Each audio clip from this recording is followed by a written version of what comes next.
Good evening. Welcome to tonight's joint Southbridge Redevelopment Authority and Town Council meeting, Monday, October 15th, here in the council chambers. First, I apologize for the delay. We had a public hearing that ran late, so I will call this meeting to order. If you could all please rise for the Pledge of Allegiance. Pledge allegiance to the flag of the United States of America and to the republic for which it stands, one nation, under God, indivisible, with liberty and justice.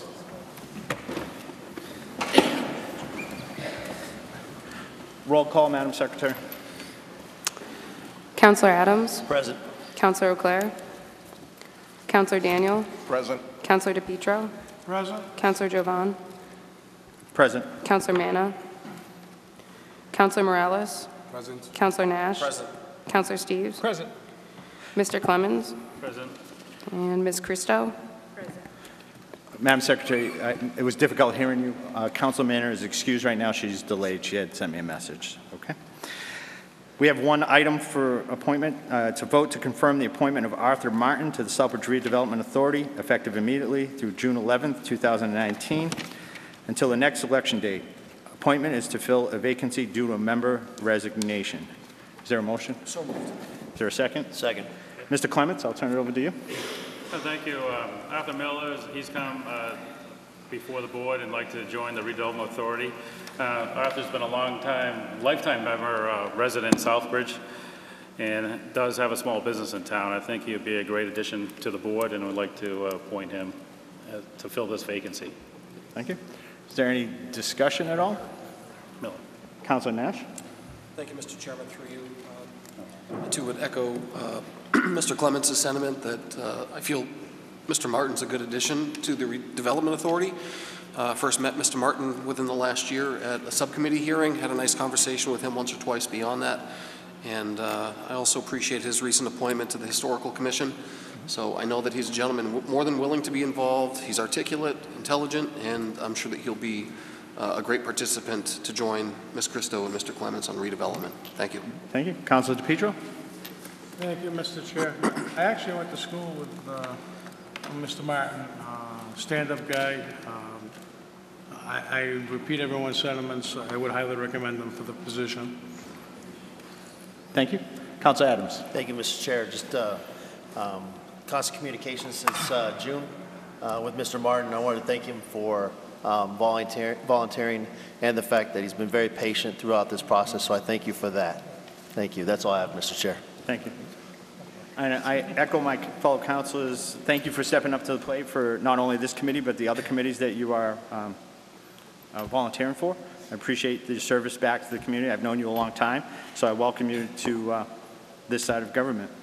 Mr. Clements, this is to fill one. You still have how many vacancies? We have one more vacancy after this, and we do have some people that are interested, so we'll be bringing them to our few future meetings and hope to see you again to bring them on board as well. Okay, thank you. Any further discussion? Okay. Roll call, Madam Secretary. Councillor Adams. Yes. Councillor Daniel. Yes. Councillor DePietro. Yes? Councillor Jovan. Yes. Councillor Morales. Yes. Councillor Nash. Yes. Councillor Steves. Yes. And Mr. Clemens. Yes. And Ms. Christo. Thank you. Thank you very much, Thank you. Mr. Martin. Do you want to say a few words?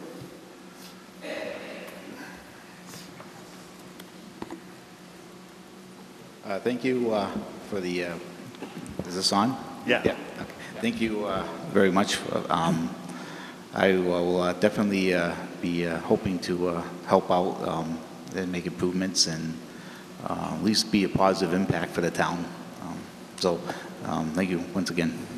Thank you. And don't forget to take out your nomination papers. Yes. I'm sure Mr. Clements will make sure you do that. Thank you very much. Okay. Seeing anything further, I move to adjourn. All those in favor? Motion, second? All in favor? Thank you. This motion, this meeting is adjourned. Thank you. See you on the other side. You don't want to stay for us, Mr. Clements? Okay. Thanks. Thank you, Mr. Martin. Oh, the town council meeting is now called to order. It was posted to immediately follow the Joint Redevelopment Authority Town Council meeting. With that, Pledge of Allegiance, I guess, we'll do again. Please stand. Pledge allegiance to the flag of the United States of America and to the republic for which it stands, one nation, under God, indivisible, with liberty and justice for all.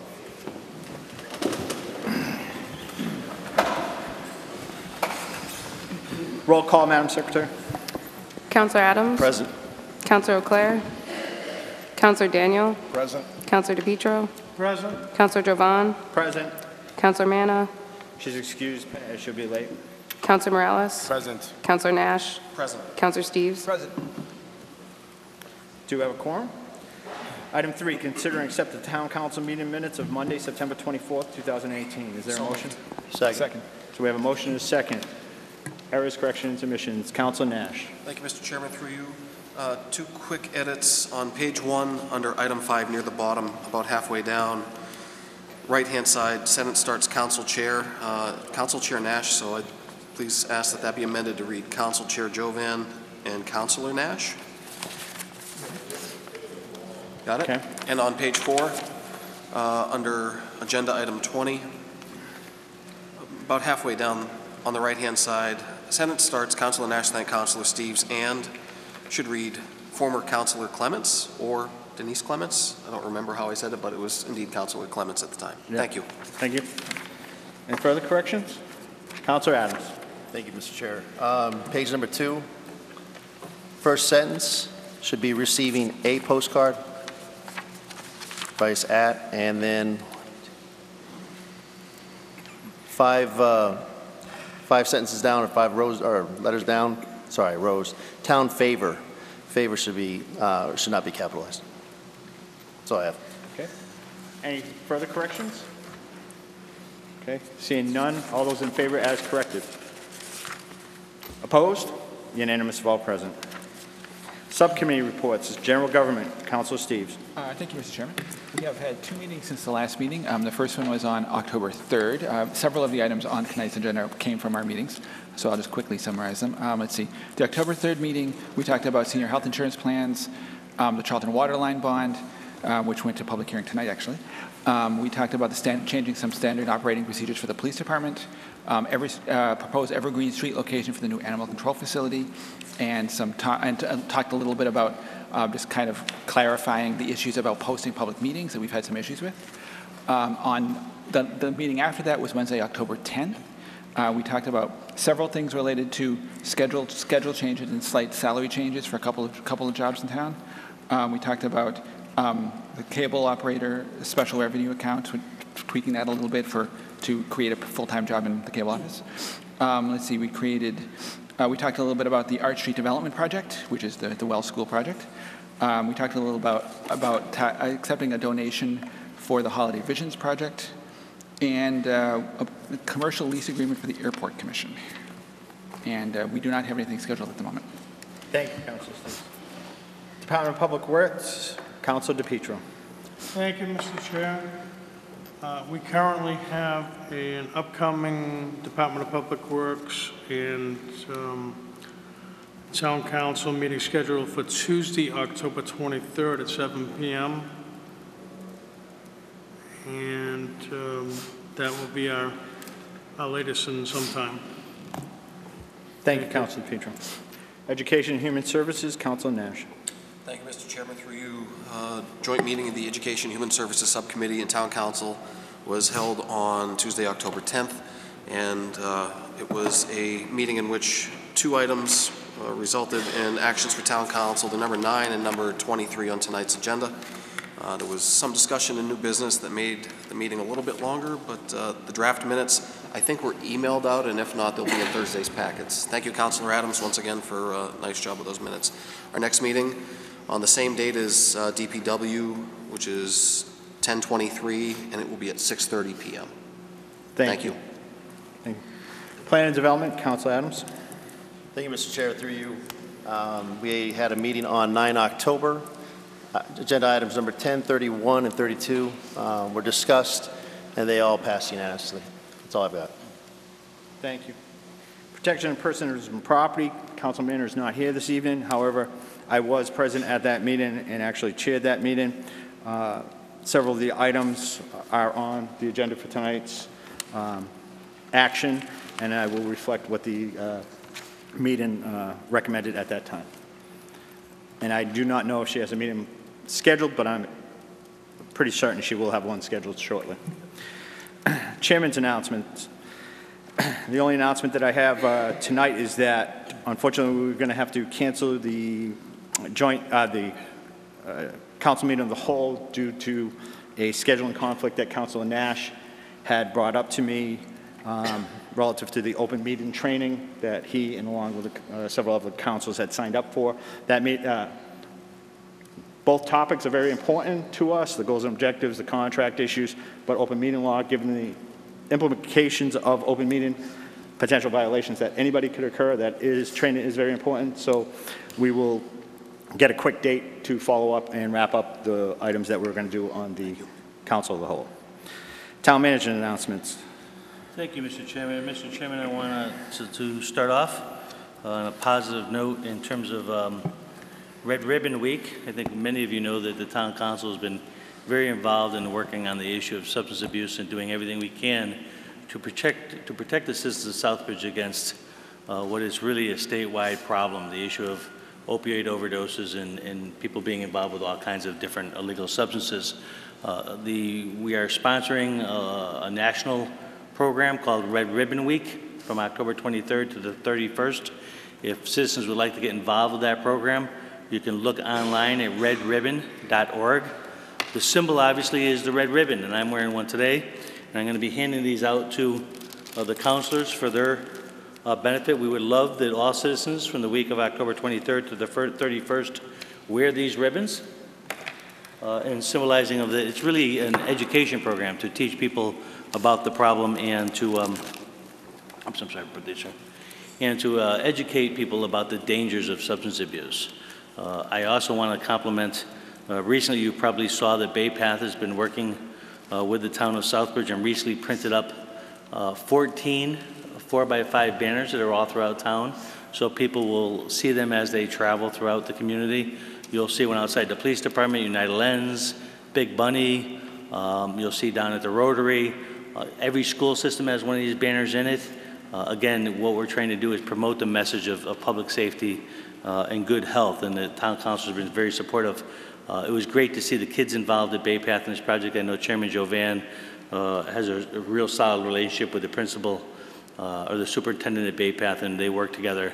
And we got some great news coverage as to an event that we did there. So I want to thank the board members who've been supportive of this all along. It's been really, really great.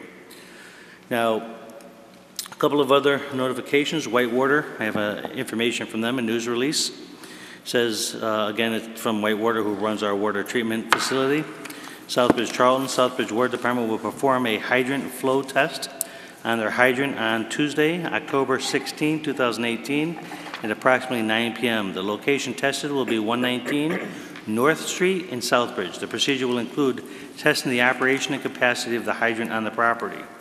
The department requests that during this period, customers check their water before washing clothes. Customers may also get accumulated sediments in their house laterals the next morning. This will clear after a brief run of water at the tap. So before you drink the water, just run your tap for a few seconds and you'll see it clear right up. It's just sediments that are in the water from the water staying flush or being flushed through the system. There's nothing dangerous in it, just want to make sure that the water is clear. Another announcement is from the WRTA, which is our regional busing system. It says, Dear Mr. Sanangelo, the WRTA Advisory Board is seeking to fill a vacancy in the position of Disabled Commuter Population Representative. We are reaching out to all 37 communities to inquire if your town has a person to fill our vacancy. This position is separate from anyone currently attending town representative presently on the advisory board. Should you have someone willing to fill this vacancy, please contact us by October 26, 2018. So if you are a citizen out there and you're disabled and you use our busing system, the WRTA, and you want to be involved with the board, please contact my office and let us know. As stated in General Law Title 12, Section C, Chapter 161B, Section 5, this representative shall be mobility impaired, have a family member who is mobility impaired, be a caretaker of a person who is mobility impaired, or work for an organization that serves the needs of the physically disabled. And his position rotates through the different towns. So if it's somebody from Southbridge is on it in the future, it'll be somebody from another town. This is a representative, this is a volunteer on one-year commitment. This is a voting person, so you actually get to vote. Attendance to a monthly WRTA board meeting, which is the third Thursday of every month at 8:30 a.m. And provide contact information to the board clerk, name, address, phone number. So if you get involved, it's a regular monthly meeting. That monthly meeting is at the WRTA in Worcester. Just to let the board know, and I think I've been telling you all along, that we've been close to reaching an agreement with the DPW union. In fact, we have reached a tentative agreement, and we'll be bringing that agreement to the full council very, very shortly. Also, I think the citizens realize we've been in the process of hiring a new fire chief. The interviews were finished today. We're doing, of course, as we always do on all candidates, we're doing background checks to make sure it's all clear, reference checks if need be. And I will be announcing my selection of who will be the next fire chief over the next couple of days. Obviously, that will go to PPP shortly, so it's true that there will be a PP meeting coming up with the next week or so, and I think it's an important decision for the community. So I think you'll see a couple appointments as it relates to the fire department. Also, I think members are aware that it's going to PPP. We've had an opening of 5 candidates for firefighter within the fire department. Those 5 candidates are also coming to PPP. So you'll see a recommendation of 5 candidates. We'll say this, I was extremely impressed with the quality of the candidates. We actually had over 15 candidates that we went through a rotation stations in the fire department to narrow down the candidates. We interviewed 7 candidates and chose 5, and they were all excellent. Frankly, we could have chosen any of the 7. So I'm very impressed with the kind of quality of people that want to serve the town of Southbridge. I think that was a real asset to the town. And Mr. Chairman, I believe that is my only announcements this evening. Thank you, Mr. Mayor. Councilor Nash? Thank you, Mr. Chairman. Please excuse the interruption, but I'm a little bit, I guess I'm OCD, but could we please change the name tags because Councilor Clare is not present? It's situated in front of Councilor Daniel. Councilor Daniel. It's just going to distract me all night. Yeah, thank you. Okay. Thank you, sir. Thank you, Councilor Nash. He's not clear. Agenda item 7, presentations. Tonight we have a presentation. It's a bittersweet moment. I'm going to ask the chief to come forward. This is a presentation by the town council to a police officer. So I'm going to move over to the podium.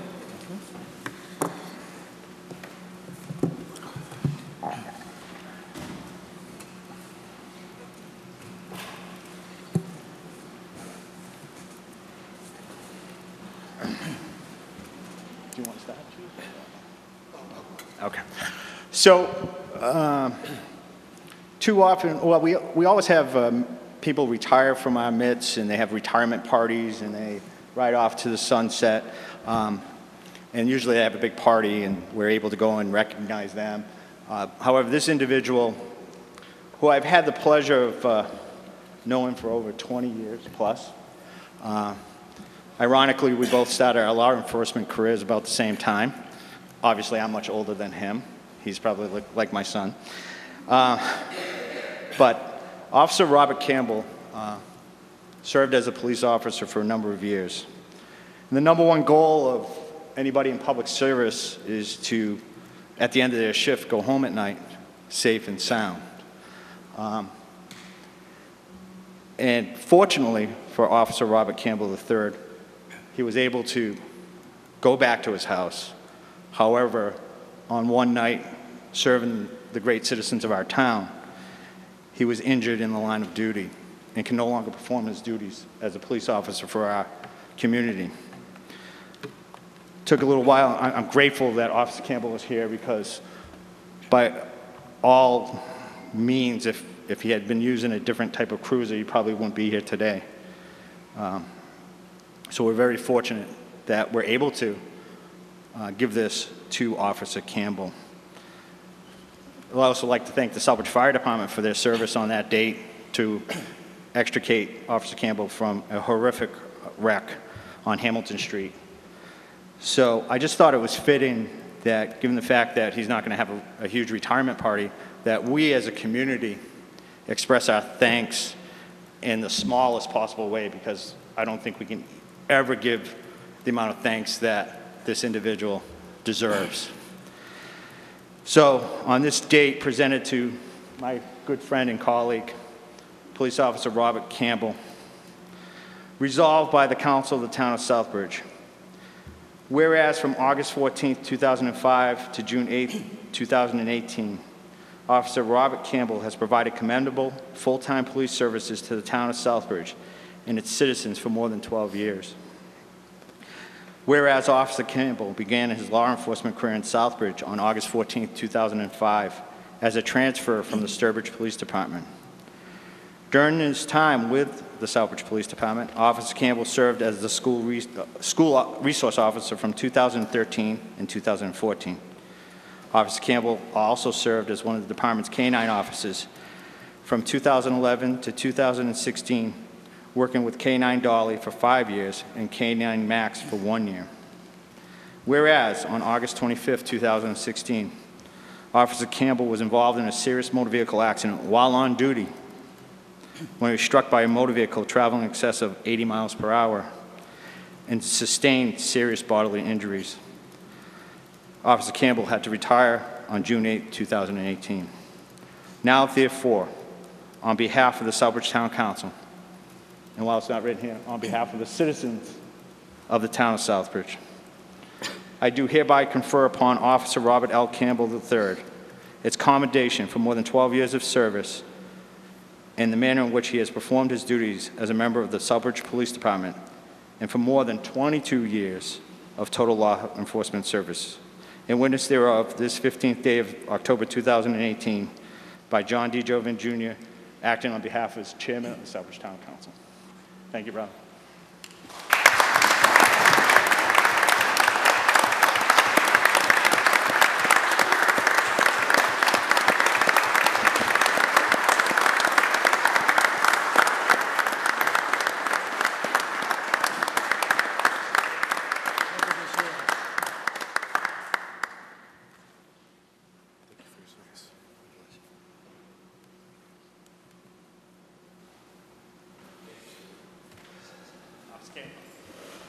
Stay right here.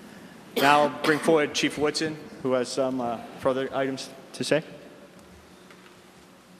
Officer Campbell was supposed to wait till I was done, but I guess I can't really give him orders anymore because he's retired. We just have something quick, and I know I'm always up here advocating for more staffing, but every single police officer that works for this department at some point in time has worked the overnight shift. I do not do that anymore. The deputy chief does not do that anymore, but we all did. And while everybody's home sleeping at night and safe, it's because of the men and women like Officer Campbell that put their lives on the line for us. And initially, that accident that occurred on August 25th in 2016, and again, the chairman kind of stole some of my thunder here, but we thought that that was a life-ending injury. It wasn't just a life-threatening injury. The information I was receiving on the ground when that happened was that this man could likely die from these injuries. So this wasn't just an accident where there's a couple minor injuries. This man could have been killed on that night, and I think it's important that we all recognize the efforts of the police officers that put their lives on the line every single night. So with that said, I just have a plaque for Bob, Patrol Officer Robert L. Campbell III, and grateful appreciation of over 12 years of dedicated service to the community of Southbridge and the Southbridge Police Department, as well as your 22 years in law enforcement. Congratulations on your retirement, and it's dated June 8th, 2018, from myself. So congrats, Bob.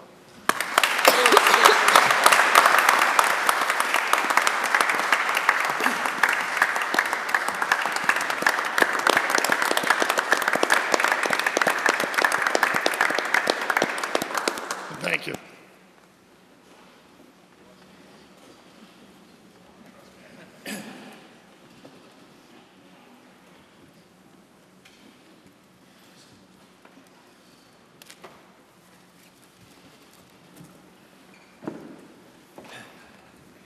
And Officer Campbell, to your family, thank you for being here tonight. I thank you for your service to our community as well, because not only is it the officer that serves the community. It's also the families that are the backbone of an officer that goes out. So thank you very much for sharing your husband with this community, allowing him to serve. And we wish you, Officer Campbell, the best of luck. And I look forward to having lunch with you in the near future. Thank you.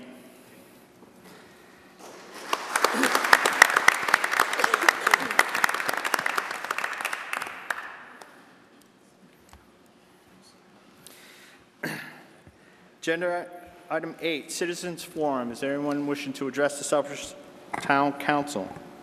Come forward, state your name. Anyone wishing to address the council? Oh, there you go. State your name and your address, please. Maddie Bondias, 947 Dennison Drive. I just want to make a few statements and to remind the residents that the last day to register to vote to be eligible for the state election is Wednesday, October 17th, till 8 o'clock p.m. So the town clerk's office will be open until 8. Also, absentee ballots are now available, so if anyone will not be available or in town on election day, they can come in to vote or request a ballot by mail by just giving the office a call. And then also, early voting. Early voting is going to take place beginning on Monday, October 22nd, and it goes through Friday, November 2nd, and it's going to be available to anyone who wishes to early vote during normal business hours. We also have Saturday, October 27th, which will be available to early vote, and that will be from the hours of 9 to 1 right here at Town Hall. Thank you. Thank you, Madam Secretary. Madam Clerk. Any other citizens wishing to address the Town Council? Okay, seeing none. Agenda item 9, vote to confirm the town manager's recommendation to appoint Amy Farr to the Commission on Disabilities for one-year term effective immediately through June 30th, 2019. So moved. Second. We have a motion and a second. Council Nash? Thank you, Mr. Chairman. Through you. This particular applicant was considered for this position at the last EHS subcommittee meeting. It came with a very favorable recommendation of the town manager, who indicated that he had met with Ms. Farr, and he had very good things to say. Obviously, the committee did have a few statements to make. I don't recall exactly what they were. They weren't indicated in minutes, but it was a very short, concise, favorable recommendation from EHS subcommittee, and I'm very pleased to see that I think at this stage the Commission on Disability is now filled with full complement. Thank you. Anything further? All those in favor? Opposed? Unanimous of all present. Agenda item 10, vote to confirm the town manager's recommendation to appoint Terry Lynn Hensel as an alternate to the planning board for a 3-year term effective immediately through June 30th, 2021. Is there a motion? So moved. Second. I have a motion and a second. Any discussion? Yes, Mr. Chair. Council Adams. Thank you. Just want to, during the P&D meeting, unanimous vote for her, and highly recommended at this point. Thank you. Any further discussion? Seeing none, all those in favor? In favor? Opposed? You're all in favor? Okay. None opposed? Nobody's opposed? Okay. Unanimous of all present. Thank you. Agenda item 11, vote to accept the warrant for the state primary election on Tuesday, October 30th, 2018. So, Mr. Chair, Yes. we have a motion and a second. This needs to be reworded to vote to accept the warrant for the state election on Tuesday, November 6, 2018. Okay, so we have an amendment. Move for amendment. Is there a second on the amendment? Second. Any discussion on the amendment? All those in favor of the amendment? Opposed? Unanimous of those for the amendment. So vote to accept the warrant for the state election on Tuesday, October 30th. No, November. Tuesday, November 6th. Oh, we didn't even, so did you, was that part of your amendment too? Pardon me? Yes. Because it's not the state primary election. I took out the primary, so, Yeah. all right. So, It's a state election. okay. So November 6th, thank you. I missed the first part of that. All right. So the amendment was the warrant for the state election on Tuesday, November 6th, 2018. That was the amendment. We all voted in favor of that. All those in favor as amended? Opposed? Unanimous of all present. Item 12, vote to ratify extending the time and performance date for October 31st, 2018 to October 31st, 2019, and Addendum B of the purchase and sales agreement between the Town of Southbridge and Wells School Limited Partnership dated October 15th, 2015, with a contingency that if closing does not occur by June 30th, 2019, the Wells School Limited Partnership will reimburse insurance payments for the FY 2019 and prepay insurance for FY 2020, and the town will reimburse any monies left on the 2020 premium at closing. Is there a motion? So moved. Second. Discussion? Councilor Steves. Thank you. That was the extensive item on our last Gen Gov agenda. So I'll just quickly summarize my notes here, which I have, unfortunately, have not had a chance to type up, so there's kind of a scrawl at the moment. Mr. Relic came up and presented a brief discussion of the project itself, and then we discussed this particular issue at some length. He noted, for example, that at this point, he's in the process of seeking what he hopes will be the last round of historic tax credits. He said that at this point he's got about $1.75 million and expects to have $2 million by the time they finally are ready to come forward and actually buy the property. He expects that the next award round for money to be in the second quarter of next year. That's why he was seeking to push the closing date to October of 2019.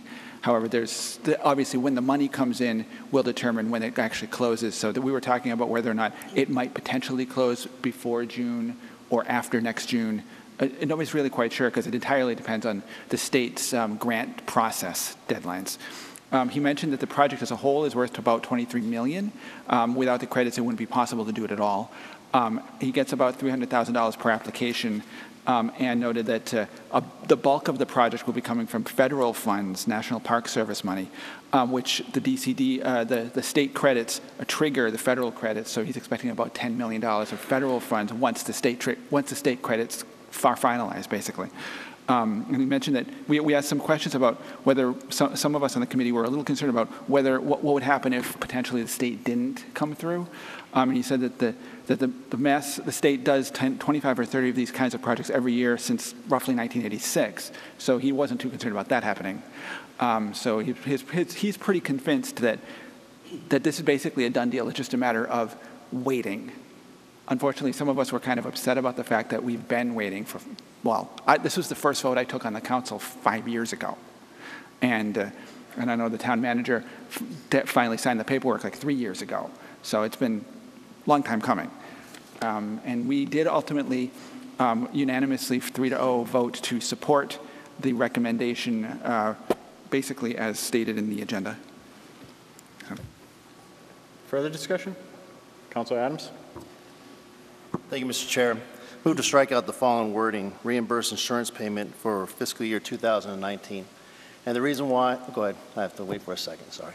Well, is that your entire, you want That is it. just the reimburse insurance payment for FY 2019? And the word "and" right after that. But still prepay the insurance? Correct. I'll second. So there's a motion and a second to strike out reimburse insurance payment for FY 2019? And. Okay. Okay, so we have a motion and a second discussion on that. Councilor Manna? Through you, Mr. Chair, to Councilor Adams, why? First of all, there was already an agreement with this company, this LLC, to go ahead and... Can you speak in? You can't hear me from here? Okay. I have to say, Councilor Adams and Councilman, I don't know what's going on in here tonight, but the audio is awful. It's like that. Okay. So it's just terrible, so... So I'll try to speak up just a little bit here, without blowing everybody else away. The reason why I went ahead and made this motion was the fact that there is an already agreement that once the purchase and sale is done, we will be reimbursed that $18,000 from fiscal year 2019, correct? True. So I'm not sure why we're changing an agreement that we had with this company. Now, I am in agreement that if it goes up to July 1st or June 30th, that we go ahead and have them prepay. I do agree with that. But I know much of this discussion, and even the chair at the time had brought up having them continue on with the contract that we have, but prepay prepay the 2020 insurance funds. So that's why I'm just trying to figure out why we're going back on our word with that company. And what I don't want to do is scare that company away. That's possibly a $2.5 or $2 million project. And that's the reason why, Counselor. So, this was discussed at the general government meeting, and former Councilor Clements, who's a subcommittee member, citizen member, explained that. I'm not sure if it's in your notes, Councilor Steves, but I know we're not going to scare this company away because they told us that night they already had invested a large amount, and they weren't going anywhere. They were just waiting on the grant funds to be issued. So if you could clarify through your notes, Councilor Steves? Essentially, yeah, that's true. Yeah, they did. I mean, it did look like. But what was Citizen Member Clements? What was her reasoning behind this? It is handwritten scrawl. So I remember the conversation. I believe there was quite a bit of discussion back and forth on this topic, and I do recall, Councilor Adams, I did want to try to keep it separate. And I don't mean to use you, No, Chair, no, but you are correct. I mean, no, it's facts are facts. That I wanted to try to make it as clear as possible that we already had that agreement in place, and that money would be reimbursed at the closing. I think former Councilor Clements' intention at that point was her belief and thought that they should pony up money in advance because the project had taken so long, and if they had, it was more to get something out of them because the project had taken so long. Now, I think the belief is, and the thought is, that this closing will take place sometime first quarter or first half of next year, but would still occur within this fiscal year. Right. I think that's the thought. So, but Wells School Limited, the representative for the agency, he didn't think that this would be a problem. Don't shake your head no, because he stated that. Well, he did state that, Mr. Chair, he did state that he thought that he thought that he'd be able to do it before June. He wasn't entirely certain, but as I said, it was primarily because he wasn't entirely certain about the dates of having the state paperwork and the funding come through. That's really as far as from what I understood from what he was saying, that is the only real issue. Okay. But he wasn't totally against what was going on. He didn't flat out say, no, we can't do that. No, I'm just curious, this was quite vetted because it was almost an hour that this was talked about, because I got there late. Yeah, you showed up just about when we started that discussion, actually. Right. Yeah. So this was quite vetted throughout that whole process, and I just don't understand why it's now being changed. So. Councilor Adams, did you have So I'm just recommendation. That's what it is. I went ahead, and it's up to the town council to make the final decision here. I just want businesses to understand that we're not going to go back on our word down the road. Even if it's $18,000, they put $350,000 in engineering drafting fees. I got that. I hope that doesn't scare them away, but I also want to make sure that we go out there and word of mouth doesn't get around that the town council in Southbridge is changing an agreement. We already have an issue going on with that right now, with an agreement from another company to the town and town people. So I don't want to go ahead and scare anybody off down the road, or the fact that we already gave them our word. The town council, regardless I was here or other people were here or not, we agreed with this company that we would cover that $18,000 until the purchase and sale was signed. That is true. So we're going to get that money back once they do the purchase and sale, they close. But I do agree. I think they should. It does take a little bit of time. I completely understand it. It's part of the government process. But I do agree that it has taken a little bit of time because there was also argument going, well, we said a few years, 3 years. And some of the council members said, yeah, that was 5 years ago. Rich had also stated, yeah, well, we didn't do this until 2 or 3 years ago. And we're going to be closing out hopefully next year. And taking care of it. That's why I'm bringing it up. And I thought long and hard about doing this, Counselor. I did. Well, I just want to make sure that we're as a town council, if we're up in front, that we stay that way all the way through. Thank you. Thank you. And go ahead, Councilman. Thank you, Mr. Chair. I don't think we're going back on anything. I think it was former Councilor Clements' intent, if they went over another year, that they would have that $18,000 in place, and then they get reimbursed. I believe that's how it was, just to have something secure in place.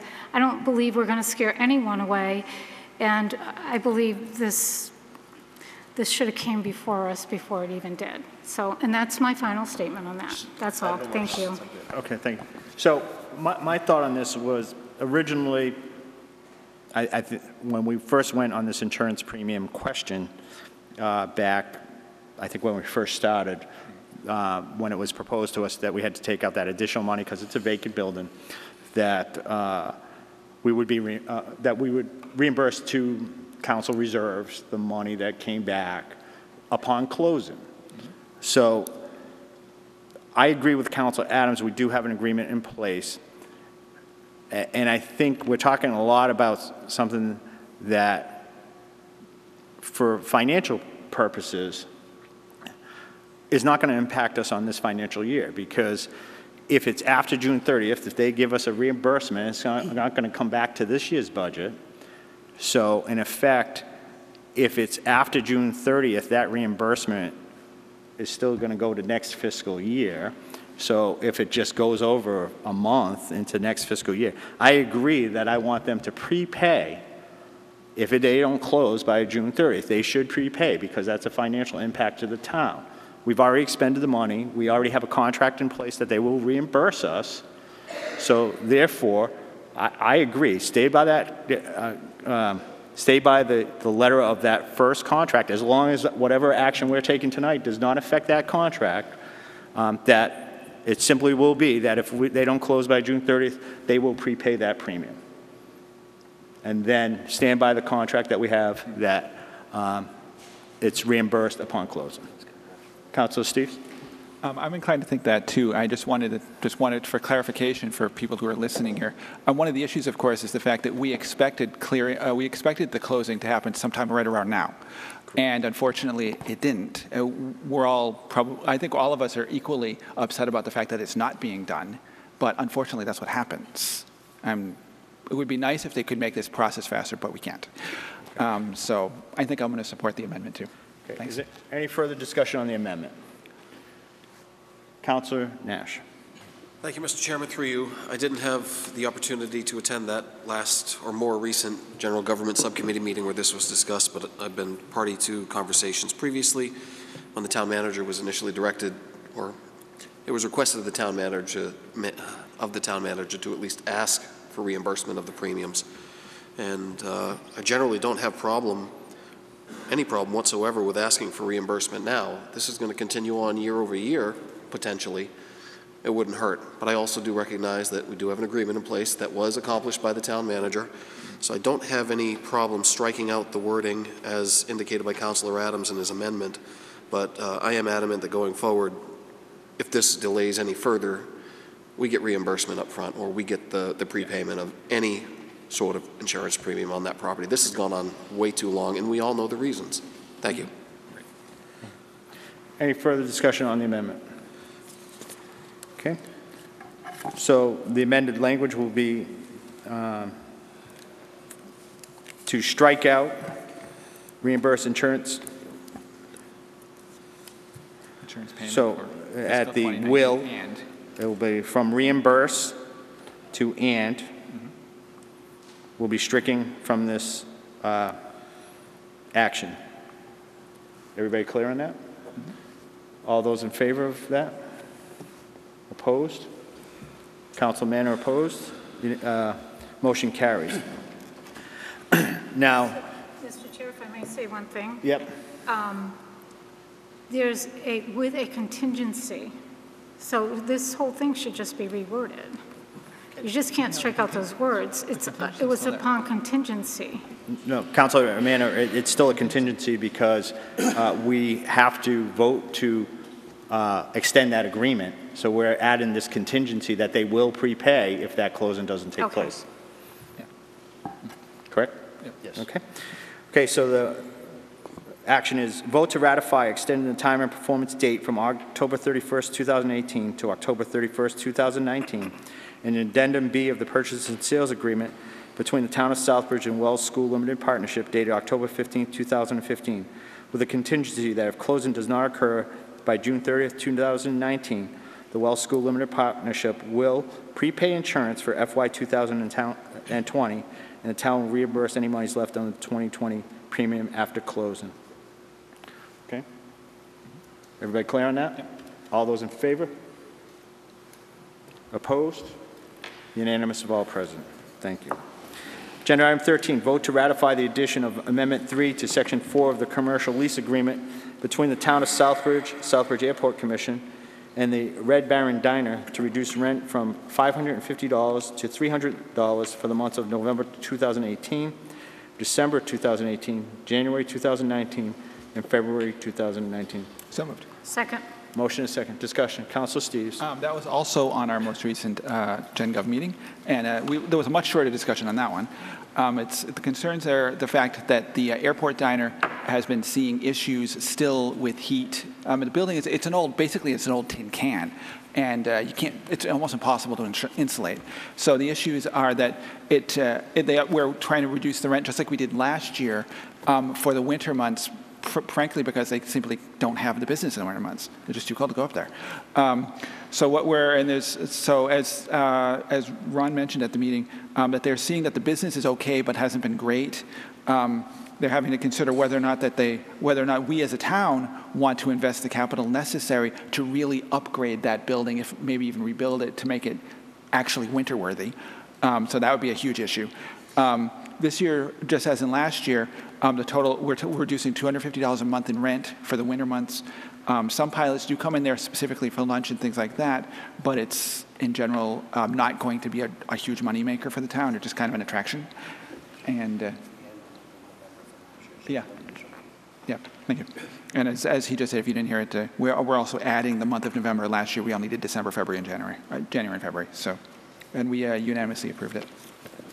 Any further discussion? Councilor Nash. Thank you, Mr. Chairman. Once again, I wasn't able to attend this more recent committee meeting. I believe the same sort of agreement was reached last year. Mm-hmm. And I wonder if we're talking about a matter of $750, how reliable the building is. I get that. But $750 isn't really going to make or break a business. So I'm not in favor of doing this again. We played this game last year, and I know there were other issues with that property in the past. I think that maybe we do need to seriously consider whether or not we're going to do something with that parcel, with that property going forward. No more breaks. I think we're very fair to businesses in this town. We're talking about either $550 a month or $300 a month. That $250 means a lot to a lot of people, but at the end of the day, this is our property, and I don't think it should be given away at next to nothing when we provide good services to a lot of businesses in this community. Thanks. Councilor DePietro. Thank you, Mr. Chair. I remember seeing the initial $550 a month when this came up at previous council, and I kind of snickered at it, but after listening to the arguments, the whole premise was to have a restaurant operating. We were never looking to make a profit there, or it was just going to be something to promote the airport, to promote the town. Mm-hmm. So be it $550, $300, or essentially nothing, I get where Council Nash is going. I thought the $550 was ridiculous. Asking for less probably is in a business aspect, if you look at it that way. But again, the premise is to keep an operating restaurant at the airport. And that's why they started in the first place. And if these folks are having a hard time, we still want to keep them there and keep that restaurant functioning, that's why this is in front of us.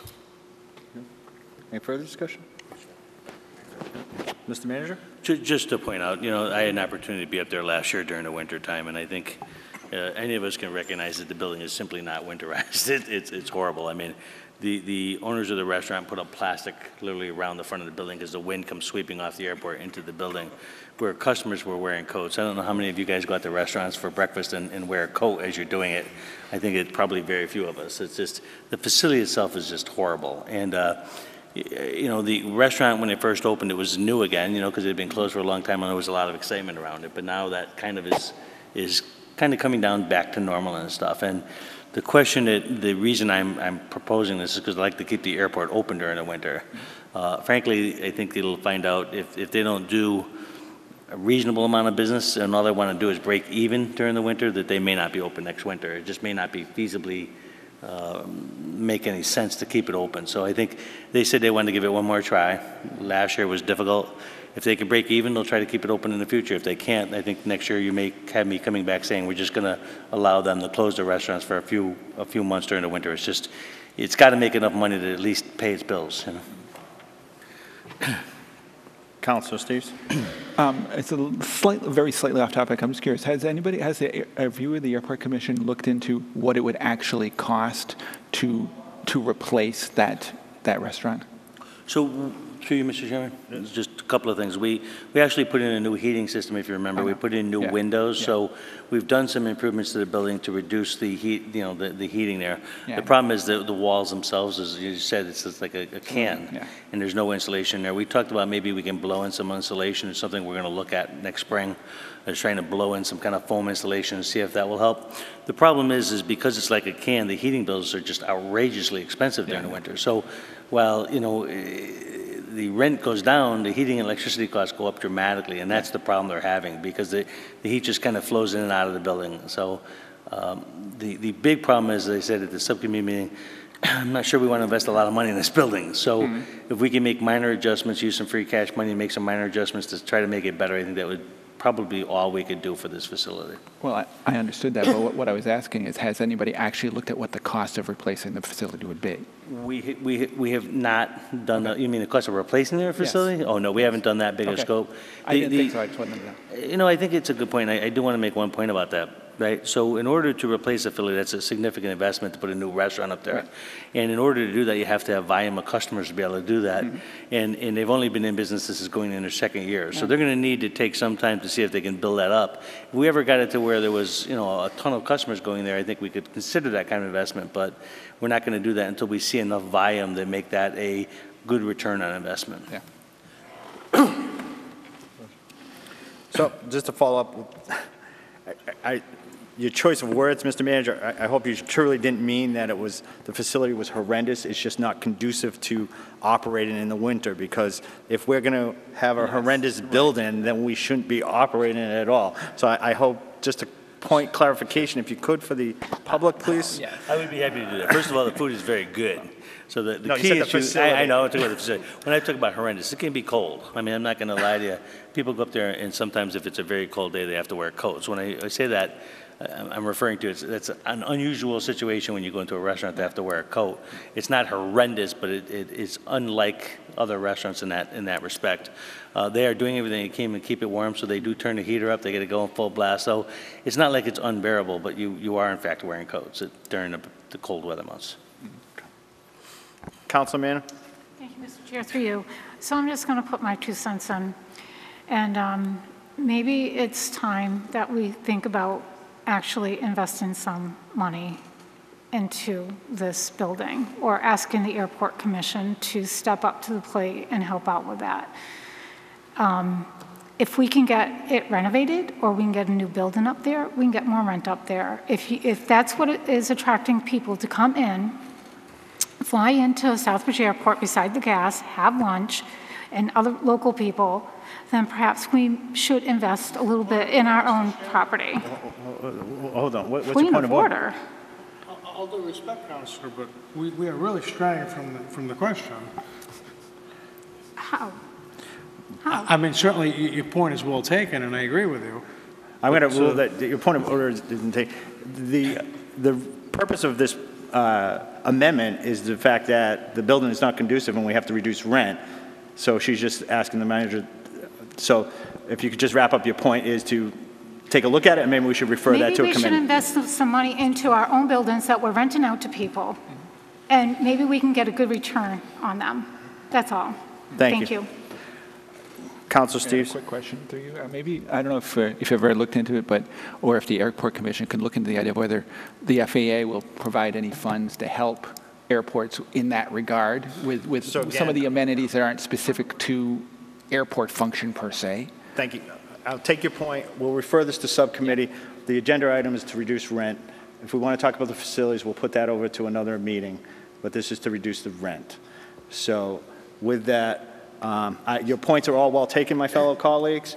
Let's refer that to another meeting because I think we do have to have a study conducted about this whole facility. If this is 2 years and we're reducing rent on a yearly basis, then we should have the operator of that facility come in and talk to us about how many people come, what the traffic patterns are, is it even worth the town investing in money to keep that facility open in the winter. So let's put that over. I will put that on to whatever subcommittee that should go to. Maybe Plan and Development will be a good place for that one. Okay? Thank you. Any further discussion on this motion to reduce the rent? Seeing none, all those in favor? Opposed? Councilor Nash is opposed. Motion carries. Item 14, vote to ratify the agreement between the Town of Southbridge and Bourgeois Reckoning and Excavation Incorporated for the demolition and removal of 80 Hamilton Street for the contract sum of $52,450. So moved. Second. Discussion? Councilor Mann. Thank you. And that's literally what I want to say, is thank you. And I'm sure the people on Hamilton Street, especially the businesses, thank you. And people who have to live there, thank you, because that was nothing but a drug-infested building. That was nothing but trouble. So thank you. Thank you. Councilor Adams. Thank you, Mr. Chair. Just since it's been on the Board of Health, it's too bad that beautiful building turned into what it is, but it is time for it to move on and see another day. So thank you. Thank you. Yep. Councilor Nash. Thank you, Mr. Chairman. Through you, I think at least everyone up here is very familiar with this parcel of property, and I just want to make note that once again we're spending an extraordinary amount of money, taxpayer dollars, $52,450 on blighted properties. $52,450. Be awfully nice if we could have some alternatives, and I know we don't have any up here, but people ought to recognize that I think last year we spent, Andy could clarify, I don't need it, $450,000, $500,000 or some crazy number like that on blighted properties. Just listen to the numbers. That's all. Thanks. Mr. Manager. So thank you, and I appreciate Councilor Nash's comments. I just don't want there to be left something hanging out that we're not attempting to do that. We've tried in a number of cases with buildings that are blighted to either get the bank that has a mortgage on it, take responsibility for ripping down the building, the owner, trying to get them the responsibility of owning the building. Generally, also, we are looking at what's called receiverships on a number of properties. Matter of fact, we were looking at, the other day, we were talking about 235 Hamilton, and we're looking at, there's a receivership going on that property. So I do want to make it clear that the ripping down of the building using taxpayer dollars is a last resort. It's definitely not a first resort. It's something that we, matter of fact, on the particular building we're talking about, myself and the Inspector of Directional Services had a lot of conversation about could this building be rehabilitated. As you probably know, there was plumbing leaks that went into the basement of this particular building. There was a lot of mold involved in this building, and there were drug addicts that were using in the bottom of the building. But we did take a very, very serious look at, a lot of debate back and forth is could we save this one or not? Because if we can save it and put it out for auction, even if somebody buys it cheap and they can either remodel it, it takes the pressure off of taxpayers. So I appreciate your comments. I just want you to know that we are doing everything in our power not to have to do this. Generally, when we do this, in most cases, is when, truthfully, some slumlord or some building owner walked away, created it under some business name. The business owned the property, there's no more assets in the business, and they walk away from it, and then the town gets stuck dealing with this abandoned property. But, we went to great lengths during the blight process to find a way around that, to stop that. And I'll say this, I think it's a flaw in Massachusetts state law that allows this to occur. And I think it's something that's really, in the long term, has got to be fixed through state statute that doesn't allow property owners to walk away and get away from the liability of ripping down these buildings. But it is what it is, so we have to kind of deal with the situation that's kind of dealt us. Can I? Councilor Nash? Thank you. Just a quick redirect on that. I'm not disagreeing with the sentiment, Mr. Town Manager. You stared at me the entire time you made your statement, and this isn't personal. I'm very familiar, and I want the public to understand that wasn't really my point to disagree with you. It was, think of the dollars that we're spending when we can't fully fund our schools at levels that are adequate. Just a quick point. Thank you. Thank you. Mr. Pawlowski, did you have a comment? I'm sorry, I had to come up because of something you said, Councilor Nash, that there is another alternative. And I lived out of town for a quarter century. And Miami, you think we got a problem with blighted buildings? Miami was spending a fortune about 15, 20 years ago on blighted buildings. And there were a few different things tried. Sadly, a cult ended up under this fellow by the name of Yahweh Ben Yahweh. They fixed up dozens of buildings, took homeless people off the street, the types of things that a contractor wouldn't touch, homeless people were willing to do just to have a roof over their head. Now, do we want to create a shelter for homeless people? I mean, we have more laws, more regulations. It's not as easy to do such a thing, but some we might be able to do just to buy time. You know, people complain about the things in this town. Something we're surprisingly not famous for, but a nice thing about our town, I think it was Worcester Magazine, not even the Gazette or the Boston television station, that pointed out that we were very strong in the arts. And we can thank a private organization that the town works with on Main Street. They do a lot. I mean, we have all these productions. Some that just crossed my mind, and pardon my taking your time, you got a busy schedule tonight. But I have seen in other cities and in Eastern Europe where a giant canvas is put in front of a building, and what is an eyesore 1 month, people compete to paint their big, amazing mural, and it buys time, and it brings attention to an area that was once, and we're lucky, we're not talking about a place out in a dark hole somewhere without lights that the police can't watch. This is right on Hamilton Street, and it's a beautiful building. There is some molding on that building. Who knows? Maybe someone will fall in love with the building. You know, so instead of dropping $50,000 for twice that amount, we couldn't get a park. Only twice that amount. That's a lot of money. So I don't want to take up more than my 5 minutes. But I think there's a way of buying time on this. If we can procrastinate on making certain properties in this town, like up, let's say, in the landfill. Finally, the DEP decided to do something about the smell after 11 years. Okay, Mr. Okay, so you're now getting off maybe we topic. can put this off for a year. Thank you. Councilman. Thank you, Mr. Chair, through you. Oh, wait a minute. Mr. Pawlowski, could you just state your name and address for the record, because I didn't have you do that first, please? Is that why, Councilor Mann? No. John Pawlowski, 87 Old North Woodstock Road. 774-452-2285. I didn't need your phone number. I just wanted you to state your name and address. Just for the record, Mr. Pawlowski, nothing else. Councilman. Thank you, Mr. Chair, through you. I totally support this building being torn down. I totally support it. It's been, I don't know, how many years? At least 4, going on 4 years, that this building has been abandoned. There's been nothing but trouble there. There has been efforts to reach out to the people that owned it, to the bank, and I don't believe it's all tax money. I believe that we have, don't we have a blighted funded account that the money goes into from, like? I'll have the manager answer. Yeah, please explain it to me, because I thought it was supposed to be that way. So to Councilor Nash's point, this is tax money, and Okay. like Councilor Nash, I'm just as frustrated. I understand the frustration. I think all of us in the administration feel that because we'd like to rebuild these buildings. So I wasn't disagreeing with Councilor Nash. I was trying to explain how this all works. In fact, Councilor Manna, in some cases, there are a few nonprofits out there that might take, like for instance, a multifamily housing, and they might engage the town, buy it at a low cost at auction, and rehabilitate it for low-income housing to some places. The big issue seems to center around the return on investment. Can they make enough? I mean, you don't go and buy a building and for 20 grand, invest 100 grand if the building is going to only be worth 80 at the end, right? So there has to be at least an equal return on the investment for these people to come in and rehabilitate these houses. But all of this is taxpayer dollars. Okay, so I totally understand what you're saying, but I wasn't asking that question. I was under the impression that this account was funded with money that we got from a bank, or we got from back tax. Andy, can you elaborate on this for me? I'm confused on this. we have a blighted account, and that was strictly taxpayer money?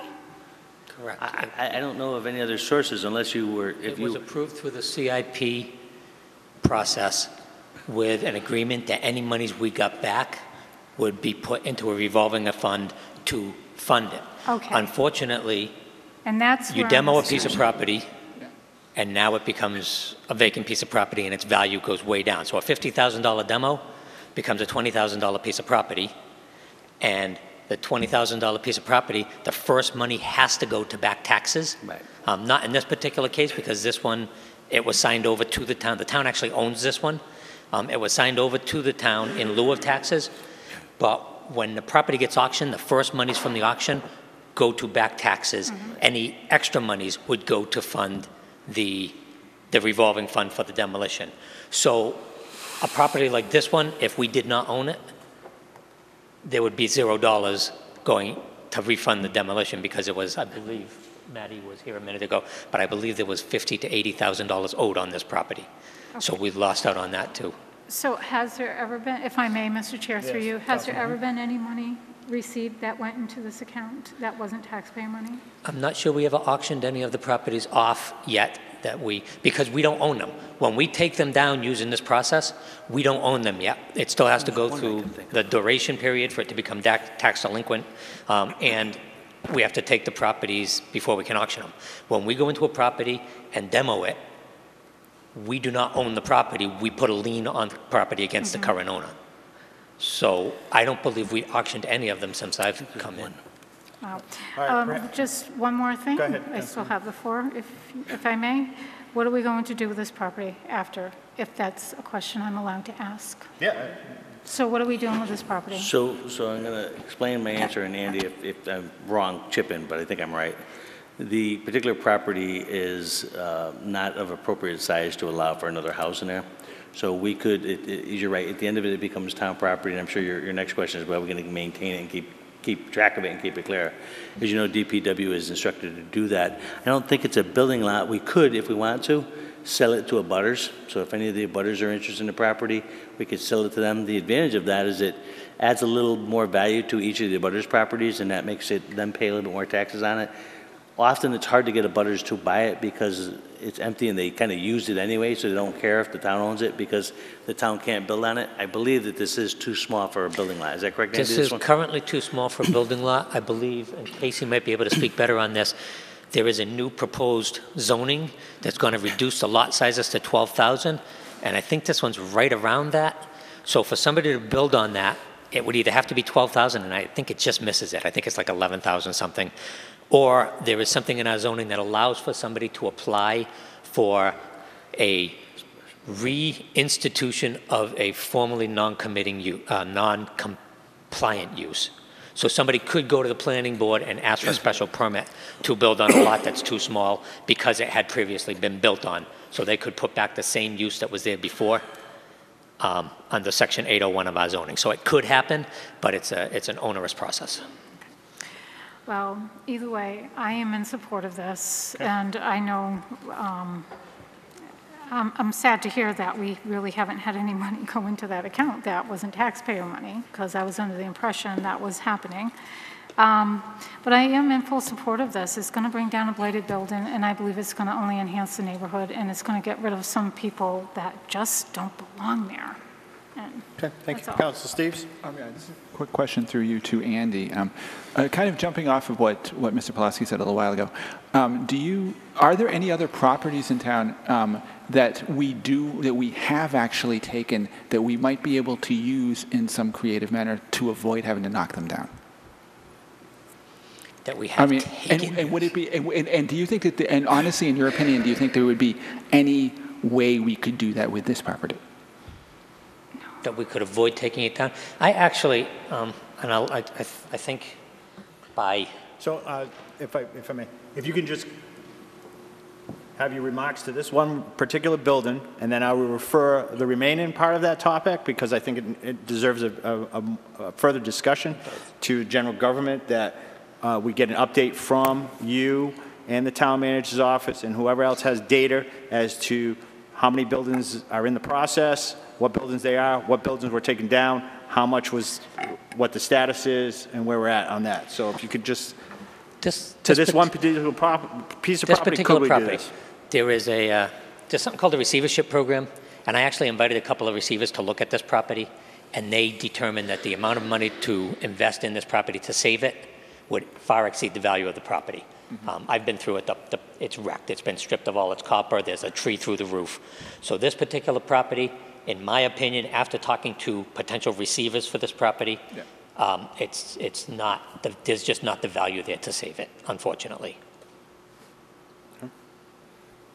Any further discussion on this topic? And Council Steves, you'll refer the rest to your committee for that, if you could. Okay.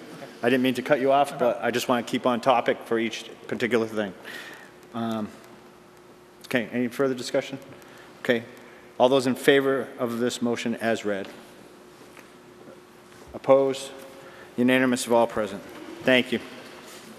Item 15, vote to adopt the amendment to the Standard Operating Procedure Number 9 SOP to address recent issues and to provide clarification of overtime benefits for the rank of Deputy Police Chief. Is there a second? Second. Discussion. This came forward through John Gov. Huh? General Gov, right? Yes, it was. General Government. Give me a second, I can find it. That was on our October 3rd meeting. And what we were typically talking about was that the police chief basically found that he wanted to just basically tweak the current system so that the deputy chief, the deputy chief works details but not very often, and is currently, but is not allowed to do department overtime. Let's see, they had already added the lieutenant to the language, just wanted to add the deputy chief to the same language in the Standard Operating Procedure Number 9. In the late 80s, they had had issues with the lieutenant doing details and added it to the union agreement. And in this case, I guess, if I remember correctly, the deputy chief is currently in the union agreement, but hasn't been added to this Standard Operating Procedure, or is it the other way around? You're adding this first and then to the union agreement? Chief Whitson. Can I elaborate? Thank you, Mr. Chairman. In the late 80s, the lieutenant was added to the collective bargaining agreement in the union contract. There was no deputy chief rank at the time, therefore there was no deputy chief added to the contract. Right. In 2012, there were a couple of questions that came up. Every couple of years it seems to come up. So in 2012, Mr. Clark, who was the town manager at the time, he addressed it through SOP number 9 to basically mirror the collective bargaining agreement for the town with the police department. But in 2012, when I was a lieutenant, there also was no deputy chief rank yet. So it was clarified for the rank of lieutenant for private duty details and overtime in emergency situations only. This doesn't qualify the deputy chief to work overtime for the department on a day-to-day basis. Right. This just is a hurricane, tornado, state of emergency, those type of things, so we can pay the deputy chief to come in. Right. So this would not be day-to-day operations overtime. This would be on the few occurrences, and it's the same thing with the lieutenant. Nothing changes. This just adds deputy chief to have the same benefit as the lieutenant as far as details and emergency overtime for the town. That's all I'm requesting. And we did unanimously approve it. Any further questions, discussion? All those in favor? Opposed? Unanimous of all present. Thank you, Chief. Thank you.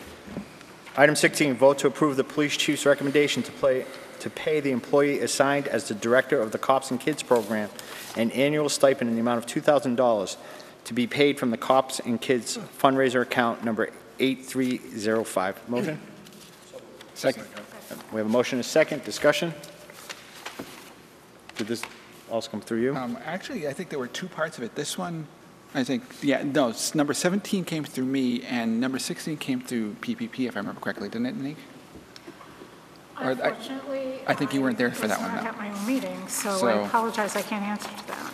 So I think we'll clarify this up because I was at both, so yeah. We'll just say that accordingly, the chief has somebody that is the director of the Cops and Kids program that puts in well over the amount of hours that are needed for this program. This is a small stipend that he would pay to this person that is assigned that duty.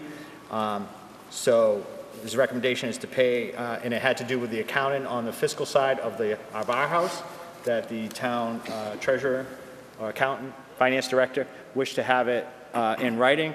So this is an action to make sure that we have that stipend. And then the next vote would be the vote to amend Schedule 5 to actually have it in the schedule of what we pay for stipends for that position. Is that correct, Chief? It is, Mr. Chairman, and if I could again through you quickly, this stipend would only be paid if the monies were in the fundraising account. Yeah.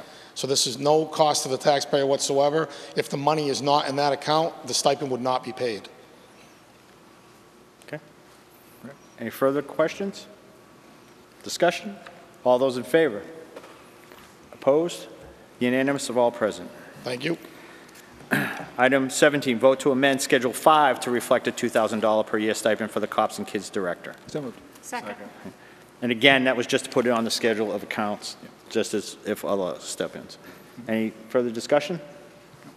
All those in favor? Opposed? Unanimous of all present. Item 18, vote to approve upgrading the Human Resource Specialist on Schedule 1 from an S8 position to an MS12 Step 1, effective December 3rd, 2018, and amend Schedule 1 to reflect the change. So moved. Second. We have a motion and a second. Discussion, Councilor Steves? That was agenda on the 10th, and we unanimously approved doing this. The idea was that we were simply, we kind of discussed this item, the next item, and the next like 4 items kind of all together. The next 5 items actually all kind of all together because they were all being fed by one particular rearrangement, which involves involves the cable director, the cable office, not the director. And so the way it worked out is that these particular items, this one and the next one, are items that were addressed in the wage and personnel study we did a couple of years ago. But most of the salaries were in the range, but there were a few that were particularly out of whack. And this one, in this case, the human resource specialist was one of them, the assistant town clerk was one of them, and the cable operator was one of them. The airport manager also was, but we decided not to do anything with that one. And the HR specialist, the study showed that it to be about 28% below other towns, even though it was at 32 hours. And so he passed out copies of the wage study results at the time. This was seen as a cost savings position because at the time when the current person who's doing this job was hired, it wasn't an HR job. It was just a confidential clerk job, and it kind of grew into an HR job. And it has become more of a personnel issue and hiring issues and dealing with the union negotiations and stuff like that. So the idea was to make it so that it would be an MS-12, basically, and the same thing with the assistant town clerk is also going to be an MS-12, basically because they're kind of both assistant jobs and the other assistants in the town hall are MS-12s. So it's kind of a technicality. And the raises are not huge raises. As you can see here, when we get to the next 2 items here, we've got the $577 a year and the $1,130 a year for those 2 particular, the extra funds for those 2 jobs. And we unanimously approve both of them. Thank you. Mr. Chair. Yes, sir. I just want to make one correction. I don't believe it's per year. I think it was just a change for this year. Correct. Yeah. Well, for this year, yeah. It'll end up being in the regular salaries line for next year, yeah. But it's not $577 per year. That's Just want to make sure that they actually got the remainder of they went up. You're right, that's true. Thank you. Okay. Any further discussion? All those in favor? Opposed? Unanimous of all present.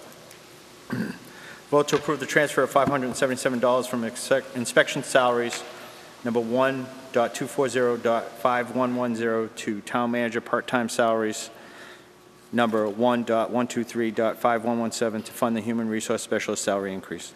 So moved. Second. Motion is second.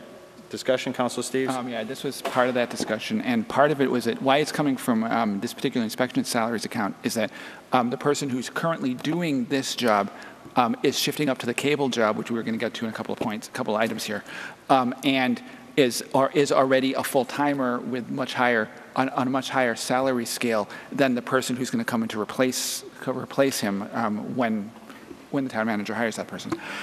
So there's going to be some freed up money in the inspection salaries account that's going to go to item number 19 and item number 21. Thank you. Any further questions? Discussion? All those in favor? Opposed? Unanimous of all present. Item 20, vote to approve upgrading the assistant town clerk position on Schedule 1 from an S7 position to an MS-12 minimum step effective December 3rd, 2018, and amending Schedule 1 to reflect the change. So moved. So we have a motion and a second by Councilor Daniel. Any discussion? All those in favor? Opposed? Unanimous, all present. Item 21, vote to approve the transfer of $1,130 from inspection salaries number 1.240.5110 to town clerk salaries number 1.161.5110 to fund the assistant town clerk salary increase. So moved. Second. Discussion? All those in favor? Opposed? Unanimous, all present. Item 22, vote to approve the transfer of $4,231 from cable operating special revenue account number 6626 to the FY 2019 cable access budget to fund full-time payroll and fringe benefit expenses effective December 3rd, 2018. So moved. Second. We have a motion and a second. Discussion? Councilor Steves. This was the underlying change that I discussed all of these things a second ago. And just to clarify that this is not taxpayer money. This is coming from the cable fund, which Charter pays us. So this doesn't affect the taxpayers at all, including, in this case, including the, ironically, actually benefits, because we are taking the fringe benefits that are currently coming out of taxpayers' funds, and it's going to the cable account. So it actually, it's a better deal for us. Thank you. Any further discussion? All those in favor? Opposed? Unanimous, all present. Item 23, vote to approve the reallocation of FY 2019 school department capital in the amount of $10,969.91 as approved on June 4th, 2018 to the repair of the roof at 25 Cole Ave. So motion. Second. Motion by Councilor Nash, second by Councilor Steves. Discussion. Councilor Nash? Thank you, Mr. Chairman. Through you, this particular item was discussed during the recent EHS subcommittee meeting on October 10th. School department representative was Mr. Como, Director of Facilities, I believe. And this is essentially reallocation of funds that are available because of other bids that came in under budget. So this money is being reallocated as the agenda item is read. Thank you. A favorable recommendation entirely from the committee. Thank you. And just for those members that weren't present, Mr. Kono had given us an update that the repairs were not conducted because they did not have enough money, so they were waiting for our vote. So that will be done, but all the other bids that came in under their budget were. So I thank him for following the correct process as we move forward. Any further discussion? All those in favor? Opposed? Unanimous, all present. Item 24, vote to accept a donation of $1,150. Strike that. Vote to accept a donation of $1,500 from Hyde Dexter Russell Charitable Foundation to be used for the Southbridge Holiday Visions Program. So moved. We have a motion and a second. Discussion? Councilor Nash?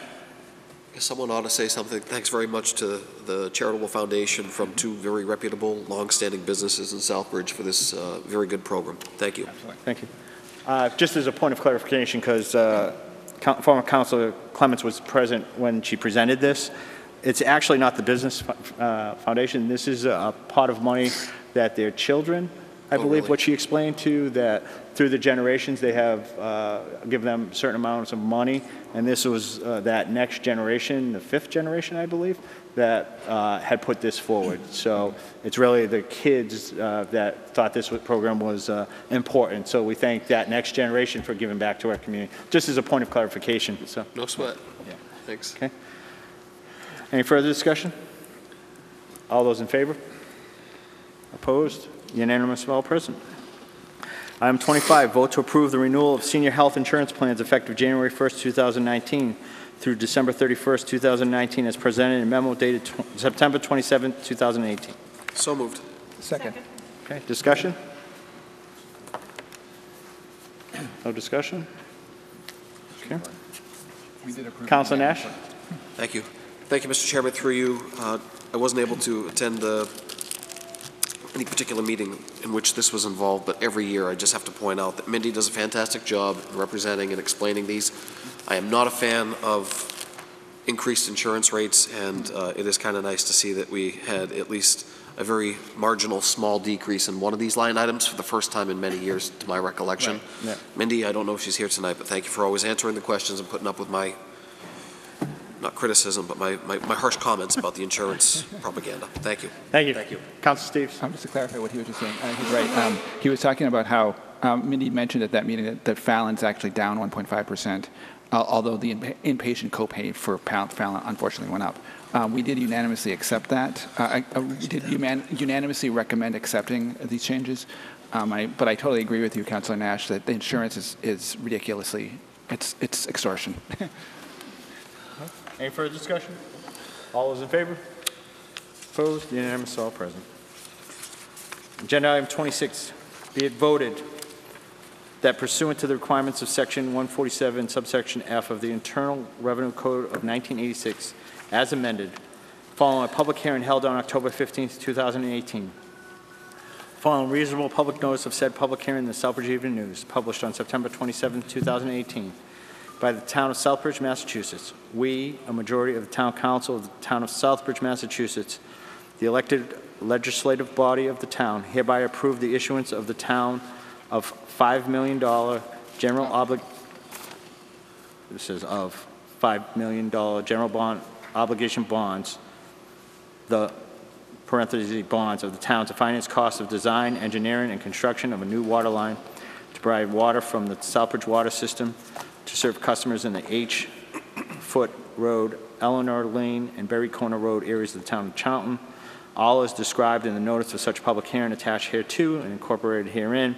The bonds were authorized by a vote of the Town Council duly adopted on May 1st, 2017. So moved. Motion and a second. Mr. Manager. Thank you, Mr. Chairman. To be brief, there was a public hearing tonight. I know Councilor Nash and Daniels attended, as well as a citizen. A number of questions were asked about this particular process. It's a requirement that we provide notice to citizens, anyone who wants to come and talk about this. This is related to the water line that's being created to deal with water issues during Charlton. And we expect that this number is not going to come at the full $5 million, but that's the authorization amount. Right now, it's expected somewhat over over $8 million. Our DPW director is very involved with putting this together, and the bid has gone forward, and there's already construction on this water line. But things are going very well in this project, and this is, it relates to the bonding. The state gave us $5 million, and this is the $5 million part that the town has authorized to bond, and will be paid for completely by Casella, who will actually pay all the debt service on these particular bonds. Thank you. And just the memo that we received from our treasurer collector just was TEFRA, Tax Equity and Fiscal Responsibility Act of 1982 requires that we hold a public hearing and an additional town council vote for the issuance of debt for the Charlton water line. These bonds consider private activity bonds because of the fact that we're issuing the debt and that Casella will be making the debt payments. So that is why the requirement for us to do so. Sir? I apologize for not knowing about or attending that hearing, but choose my words carefully because I know. But how do we know? Like, are we only protected by contract? Sometimes companies break contracts, and that's a lot of money. And there are other issues up there besides just the water, the air. And there's some laws that are changing that, like I mentioned 11 years ago, in the Republic of Ireland, they don't allow people to live that close to a landfill. That may be coming. Do we want to spend $5 million when in 2 years, these people are going to be asked to move on, possibly? Is it cheaper? I bet you bringing them water is less expensive than the interest payments. And things have changed since you voted on this. So I just wanted to throw those ideas out there. I walked 1.5 miles in the cold to come here tonight because I'm very concerned about this. I hear things from people in the state government. There's like 2 or 3 reasons why, if you can procrastinate, this is a good thing to procrastinate on. Okay, thank you for your time. Thank you for letting me speak. Thank you, Mr. Pawlowski. Councilor Manna? Thank you, Mr. Chair, through you. I believe this is the money from the government. It's not costing the town. Am I correct? From the state, right? No. And this is money. This is money from Casella. Somebody explain it to me, Mr. because the Manager. state was supposed to give us $5 million, and Right. Casella was supposed to foot up $5 million. I'll have the town manager respond to you. Thank you. So first of all, you're correct, partially correct. The state put up $5 million, and the state asked the town, and we voted to approve that the town would bond up to $5 million and that Casella would pay the debt service on those Right. bonds. What we're talking about specifically now is the town authorizing the bonding for this. Casella, in fact, will be paying all costs of this. Now, I want to also address the question that was put to us. The 4 parties involved in this agreement, as you remember, was the state of Massachusetts as party to this agreement, the town of Charlton, Casella, and the town of Southbridge are all parties to this consent order. Unlike other issues the town is facing, it is Casella directly that is a party to this, not SRDP. Casella has the resources in order to pay this cost, and the state is very engaged with Casella as an organization all throughout the state of Massachusetts. In fact, it was the state of Massachusetts that came to us and asked us to bond this money on behalf of Casella. So we have the full state backing on this and support of this. I don't believe this is the kind of contract that Casella could break, but I recognize the last party's comments to the microphone why he would feel the way he does. But this is necessary to get this. Not only is it necessary, we already voted to do this, the Right. town council, So correct? there's no way we can, without harming ourselves. So, Correct. thank you. And again, according to our collector, treasurer's department, it was pursuant to Internal Revenue Code, the reason why we have to do what we're doing. So, Councilor Daniel. What, if any, effect is there on our ability in the future to authorize bonds again? Is there any? I'm sorry, if I could, Mr. Chairman. I think Councilor Daniel's question is, does it limit our ability to issue any further bonds on a debt type ceiling? Is that your question? Yep. Thank you. Thank you. Like you, Mr. Chairman, I had a little bit of a hard time hearing it, so I appreciate the question. The answer to the question is that Southbridge right now does have a significant bonding capacity, so we could do some very large projects in terms of our bonding capacity. So no, I don't believe there will be any impact. I think if the next potentially large bonding project could, in fact, if depending upon what the voters do, is the firehouse, and we have plenty of capacity for that issue if we need it. Okay. Any further discussion? We're going to take a roll call on this because of the implications of this. Roll call, Madam Secretary. Councilor Daniel? Yes. Councilor DePietro? Yes? Councilor Jovan? Yes. Councilor Manna? Yes. Councilor Morales? Yes. Councilor Nash? Yes. Councilor Steves? Yes. Councilor Adams? Yes. None opposed? Unanimous of all present. Thank you. Item 27, vote to accept a grant in the amount of $100,000 from the Executive Office of Public Safety for the purchase of needed equipment to centralize the police and fire dispatch system and to hire civilian dispatchers to free up firefighters to only respond to fire and ambulance calls. Is there a motion? So moved. Second. Okay. Councilor Manna? Thank you, Mr. Chair, through you. This is the money that we got through Senator Fatman. And I just want to thank Senator Fatman for what he did. Is he here? I didn't see him here. Did anybody reach out to him? I tried reaching out to him a couple times. I know he's been busy, but did anybody let him know that this was going to be on the agenda? Quite honestly, Councilor Manna, we've talked to Senator Fatman's office. One of his representatives was at one of our meetings, so Okay. I mean, we talked about it extensively. I didn't find the need to Okay. invite the senator here for that. Well, I mean, we've thanked him publicly a number of I would have liked times. to have seen him here to present that money myself, because initially we were told that this whole dispatch was going to be put on the back burner for a year. And I reached out to Senator Fatman's office and asked him, is there anything you can do? And he came through. He came through with this $100,000 to help fund this. So I want to personally thank Senator Fatman and all his efforts in getting this done for our police and our fire department and not putting this on the back burner for another year where it probably would never have gotten done. And it's something that we need to move forward and get our dispatch centralized. So thank you. Certainly, on behalf of the council, I thank Senator Fatman. And again, his representative came to our meeting.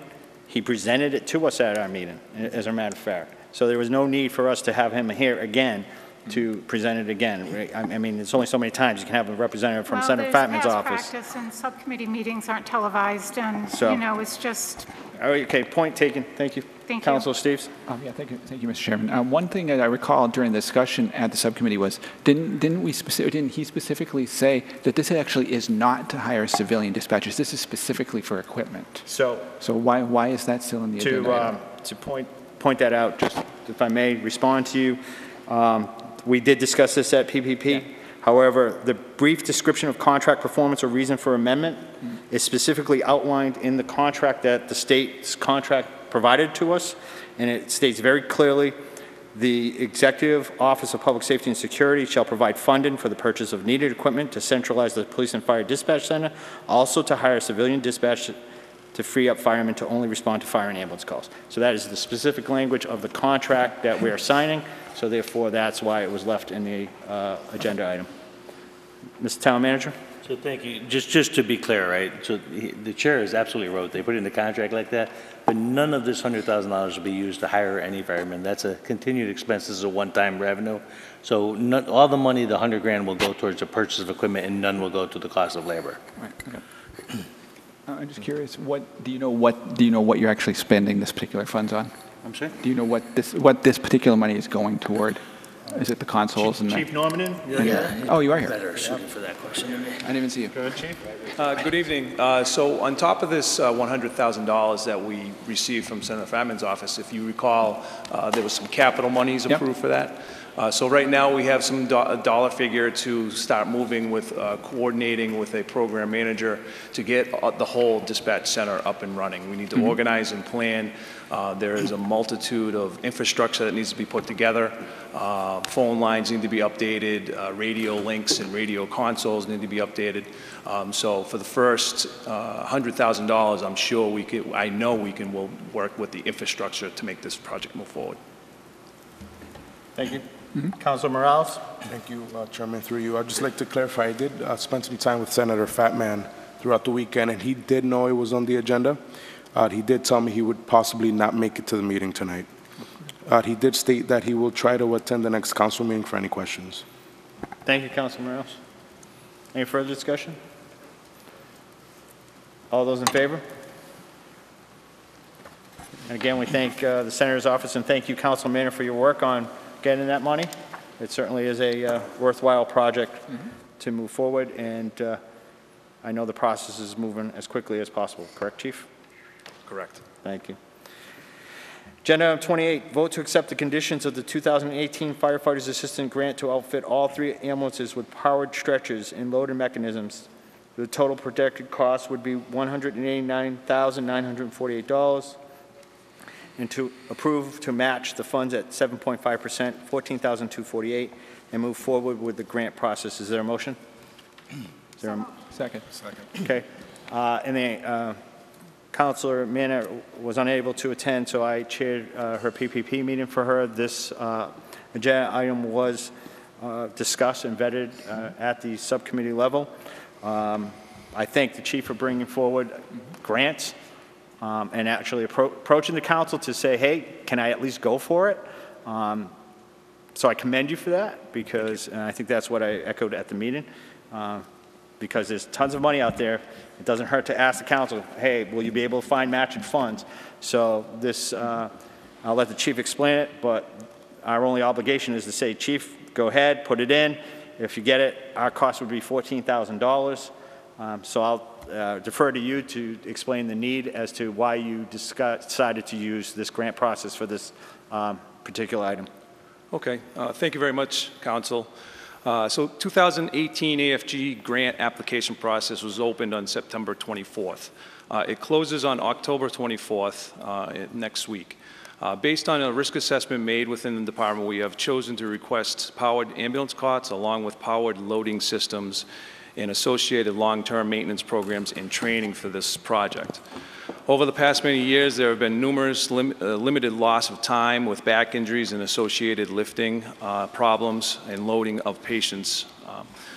Most recently, there has been a career-ending back injury that, as well as a long-term injured a firefighter that had some surgery to get him back to the service. As you know, the EMS department calls are represented roughly 75% of the department, which actually is over 3,500 annual call for a call volume. The cost of this project would be $189,984 to purchase the cots. The reason we brought this forward to PPP is that we needed to get an okay from PPP along with the council to move forward with the application process. And the guarantee that we will be able to meet the 7.5% monies that we need to pay for the grant, which is $14,249. So at this point, I'd like to thank you all for listening, and if we can move forward with the motion, that would be great. Any questions? Councilor Steves? Thank you. I don't know if Paul can answer this or Ron's coming back here, but either of you. So where are we actually going to be taking this money from? So just as a point of clarification, if I may, Chief, this money isn't necessarily for us to vote for this money until the grant comes forward. The potential that this grant probably won't come until at the end of maybe possibly next fiscal year, right? By the time they award it. It's next fiscal year? Okay. So we would be able to plan for it in the budget process to have a potential line item for that grant. Correct. I've actually also looked at some of the stretches that we have currently will have some trade-in value, so we'll be able to take that trade-in value off of that project too. Okay. Yeah, I remember you saying that at the meeting too. Okay. All right. Anything further? All those in favor? Opposed? Unanimous of all present. Thank you, Chief. You're welcome. Thank you. Item 29, vote to accept the 2018 EMPG Emergency Management Performance Grant in the amount of $4,175, with the goal being to purchase appropriate personal protection for our fire department, EMTs, and paramedics. Is there a motion? So moved. Second. Okay. Again, this was brought forward at the PPP meeting that I chaired. Great conversation. In fact, Chief Woodson from the police department was present in this. He was totally in support of it. And unfortunately, given the times that we live in, that it's a necessary evil to protect our firefighters as they go in some dangerous situations, not only here in the town of Southbridge. I don't want to make this as a town of Southbridge issue. It is an issue throughout the country. So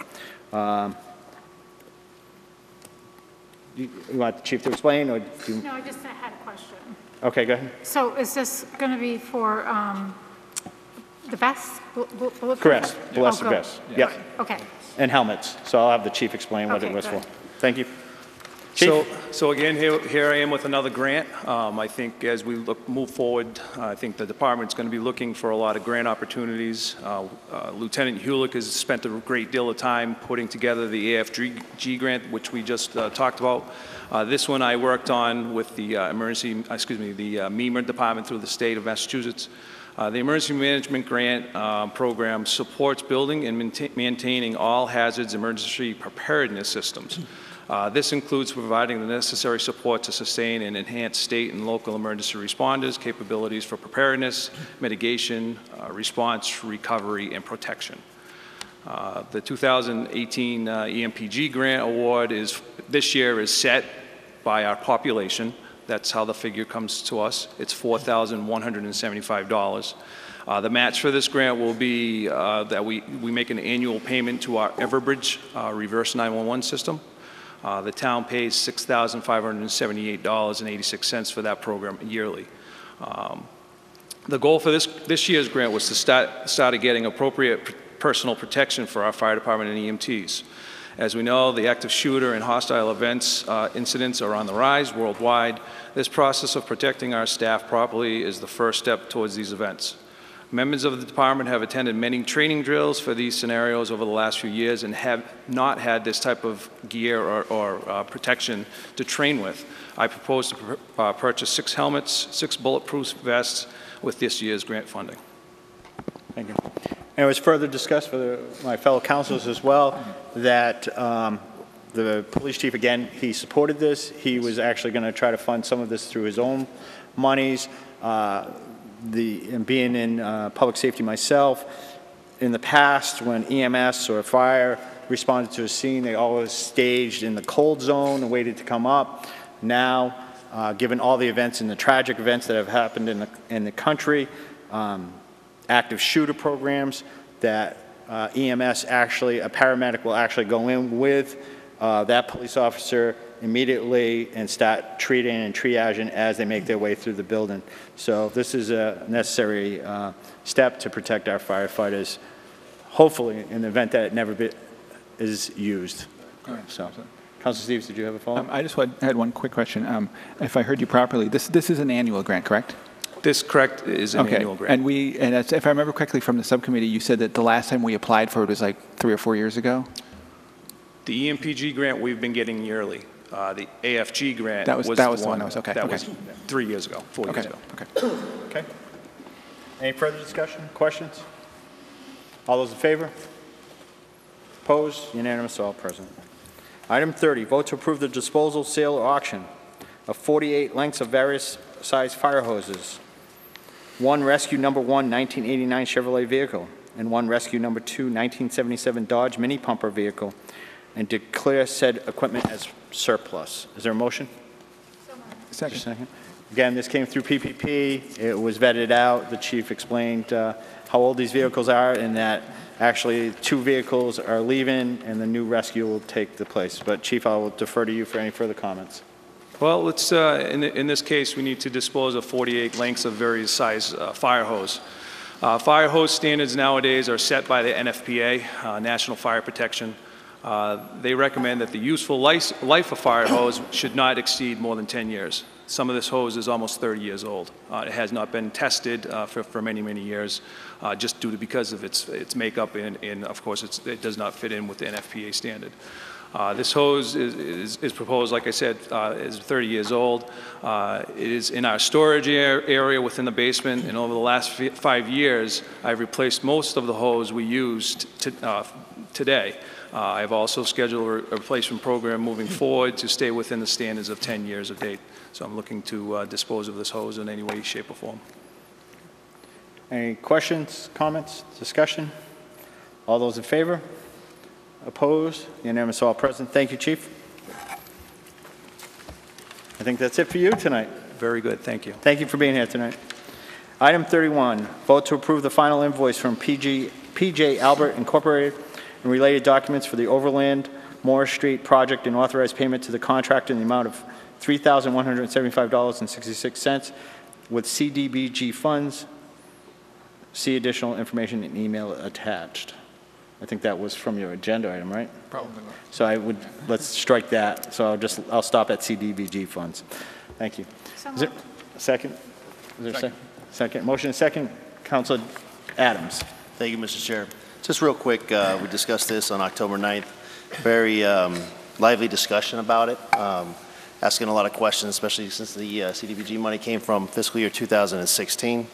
Councilor Nash had brought up a few times, and please correct me if I'm wrong, wanting to see the original price of the asphalt per tonnage that we did not see in there, just to confirm that was the pricing. I'm not sure if I see that now either. So I'm sure, somebody will educate us really quick. But it did pass unanimously, but we did have a lively discussion about it just because of the extension of the street on the asphalt itself. So Thank you. That's all I have. Thank you. Okay. Heather. So I'm somewhat prepared here to explain the situation. So when you put an asphalt bid out, Mass DOT has requirements that you include an escalator because of the fact that asphalt is a petroleum product, and petroleum products have such a wide variety of pricing that can affect. We have been very fortunate over the past few years that we've actually seen petroleum permits stay very low. In the past few months, since this contract went out, the price of petroleum spiked. So the price per barrel spiked. With that, DOT has a formula that you have to use as an escalator. So when the contract was put together, which I have the contract sheet right here, hold on, because I can't read. It was put together with a liquid asphalt per ton price of $457.50 as published in the Mass DOT website. That was from March 2018, because that's when we put the documents together. At the time of the project, when it was done, the price actually was $550 a ton. So that's how you get the variance. You use a percent of the asphalt, which is a calculation that they require you to use of how much percent of the asphalt is actually petroleum product, which is .055. You multiply that by the tonnage, and that's where you come up with this number. So it's an escalator that's built into the contract as just this. If it doesn't go up, they don't get any money. There's a percentage in there that it has to go up. This did meet that threshold, and that's why they're looking for this additional funding. Councilor Nash, and then Councilor Adams. No, go ahead. Thank you. Thank you, Mr. Chairman, through you to the DPW Director. Thank you, Heather. Just so that I'm very clear, and Councilor Adams stated it, but I'll elaborate. My question was, and I think you've sort of answered it, this $457.50 per ton is a standard amount, or it is something that was itemized within the bid form? This was not in a bid form. This is actually in the contract itself, based on the reference of when we put the bid documents together, what the state said the reference per asphalt ton price, not the, not per ton of asphalt that we paid, it's what they have as their reference price for the amount of oil included in the asphalt. It's a published rate. We look it up on a table, we include it in there. So it's more or less an allowance? It's more or less like an allowance. The actual price and the escalator beyond that? Yes. That's all I need to know. Thank you. Makes sense. Thank you. Thank you. Councilor Adams? So just all I was looking for, I think when we were talking about this, was actually the contract at the time. I got it. When it came to subcommittee, that was one of the questions, so we could take a look at both. That's all we were looking for, or at least that's what I was looking for. And then lastly was this extra $3,175. Now, there was an extension on the street itself. I don't know how many yards it was, or maybe I'm mistaken, that was put through. Was this $3,175? Would it have been less if we wanted to have added that? Yes. Okay, that's all I had. Thank you.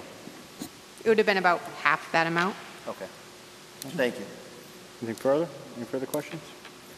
All those in favor? Opposed? Unanimous, all present. We're going to call for a quick 5-minute recess before we get into the zoning, because quick 5 minutes. Okay. Quick 5 minutes.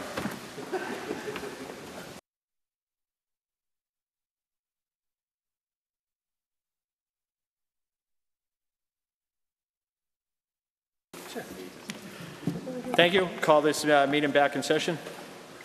Item 32, vote to restate amendments to the Southbridge zoning bylaw and map as filed with the town clerk's office entitled Southbridge zoning bylaw dated September 14, 2018. This would be the first reading, October 15, 2018. So as my colleagues and I have discussed in length about what the charter meant by reading a reading and could we waive a reading of the amendments. This charter amendment would be approximately 80 pages long, which would entitle probably a couple hours of reading. Zoning bylaw, you mean? You said Zoning bylaw. Yeah. Charter only goes to people. Well, the charter says that it's a reading. This is zoning, yes, thank you, zoning bylaw amendment. So I did ask through the manager's office to reach out to our council to just ask what steps we may take. I had proposed a solution, and without talking to our attorneys, they provided guidance which was similar to what I had proposed, which I thank them for. So I'll read the letter that was given to me today, just for the record, so that I want to be as transparent on this process as humanly possible. So it reads, to Jack Jovian, Chairman, Southbridge Town Council, Town of Southbridge, the Town Charter reading requirement for bylaws.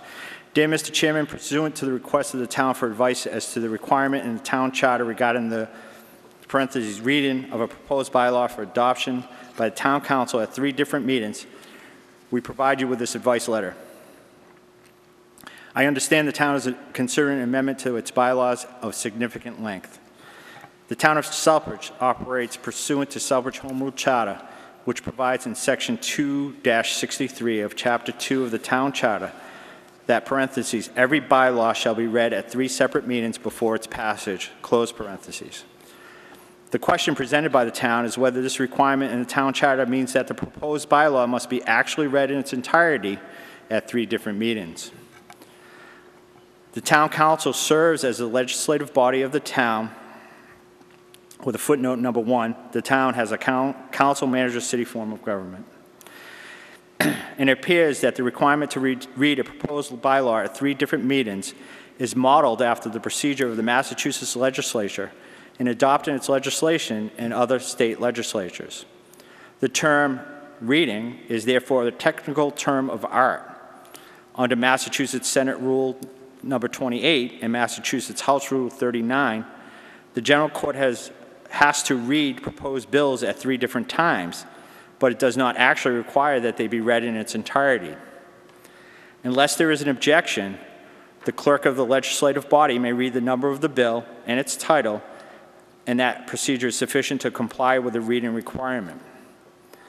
The purpose of the required 3 readings is essentially to allow for adequate deliberations and consideration of amendments to proposed legislation, rather than to require a simple rote reading of text.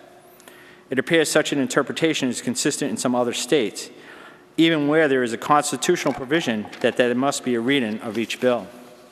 Accordingly, we advise that the proposed bylaw amendment does not have to be read in its entirety if there is no objection by a town councilor. The recommended following procedure is that a copy of the complete bylaw amendment be provided to each member of the town council and be made available to the media and to any citizen requesting same. That the chairman of the town council ask the town council to vote to waive the reading of the entire bylaw amendment, subject to any objection by any member. If the proposed vote is moved and adopted, the town council clerk or another designated of the member of the town council may read aloud only the title and proposed of the bylaw amendment. We recommend the town council consider amending its rules to provide for the above procedures.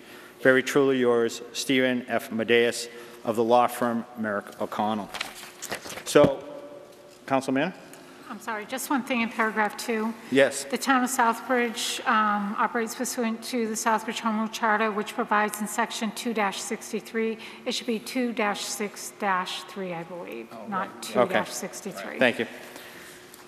Outside of that, so as I had spoken many times before, in my town, school committee roles, we would always have that we would state what the proposal was and make a motion to waive the actual reading of the entire bylaw. So in further transparency, while their advice is that we would just make a motion to waive and just state that this is a zoning bylaw update and you can just read it, I had asked Ken and Rosemary to draft a summary of the key points of the proposed bylaw amendments and a summary of the process that was taking, and that was what we would read at 3 separate readings so that the public is aware of what these potential changes would be. Furthermore, I've requested through the planning board, if my colleagues here on the dais do wish to proceed with this, that a copy of the bylaw or the zoning bylaw amendments would be at the following locations and available to the public. That where these would be for public viewing, and we'll restate that again, would be on the Town of Southbridge website, www.ci.southbridge.ma.us, and I've asked that it be prominently placed on the front page so that any resident does not have to go searching for it, that it's right there. When they go to the Town of Southbridge website, they would be able to find it. A copy of this proposed bylaw amendment would be available in the town clerk's office, the town manager's office, the economic development and planning office, so that would be 3 separate locations in the town hall during business hours. A copy would be placed in Jacob Edwards Library for anybody that wishes to go and read it at the library. And that also, given the fact that we want people to have access to this information, that not only if they don't have access to the website, they don't have time that they could come here, that we would provide a copy in the library of the police station that they could go down and simply get a copy and sit there and read it if they wished. The police station is available, access 24 hours a day. Therefore, make it as transparent as possible. So, with that being said, I'd entertain a motion to suspend the rules and to waive the reading of the Southbridge zoning bylaws and map as filed with the town clerk's office entitled Southbridge zoning bylaw. Amendment. Huh? Amendments, yes. So moved. Second. Okay. Any discussion on suspension of the rules and to add that? Yes. I have no problem. Thank you, Mr. Chairman. I have no problem with doing it for this particular thing because it's so long. I do think that it is useful both for the public and for us to actually read shorter bylaws, because I've noticed that when we do it, we actually do come up with some changes that are useful. This is obviously 80 pages, and we just honestly bore everybody to death. So, but we'd be here till midnight. So, and in past practice, this does not become a set precedent. Exactly. This is a case-by-case basis that any council at any time could take up if they so choose to read it, you can. This is this particular item that we are making a motion to suspend the rules, waive the reading, and go through this process. Right. So, any further discussion? Councilor Nash? Thank you, Mr. Chairman. Through you, thank you, first of all, for investigating, researching, and bringing this forward in this particular manner. It certainly would be quite an undertaking to read the 75 or 80 pages, and I think that by doing what has been suggested by yourself tonight via the memo from legal counsel, very satisfactory outcome can be achieved. So I'm definitely in favor of doing it this way. And again, I thank you for spearheading it and making sure that our time is well used. Thank you. Councilor Steves? Yeah, again, just to go back to your list of places, so do we have confirmation that there actually are copies in these locations? We did not put them here yet because tonight's the process. Okay. So I'm setting forth a process to make this as transparent as possible. Okay. Outside of just, because simply we could just read this and say, okay, that's our reading, and not put a copy anywhere. Right. And say, hey, you didn't hear it. So we're trying to go above and beyond. Okay. Okay? So with that being said, take a roll call on suspension of the rules.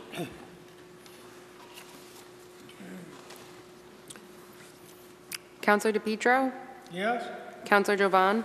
Yes. Councilor Manna? Yes. Councilor Morales? Yes. Councilor Nash? Yes.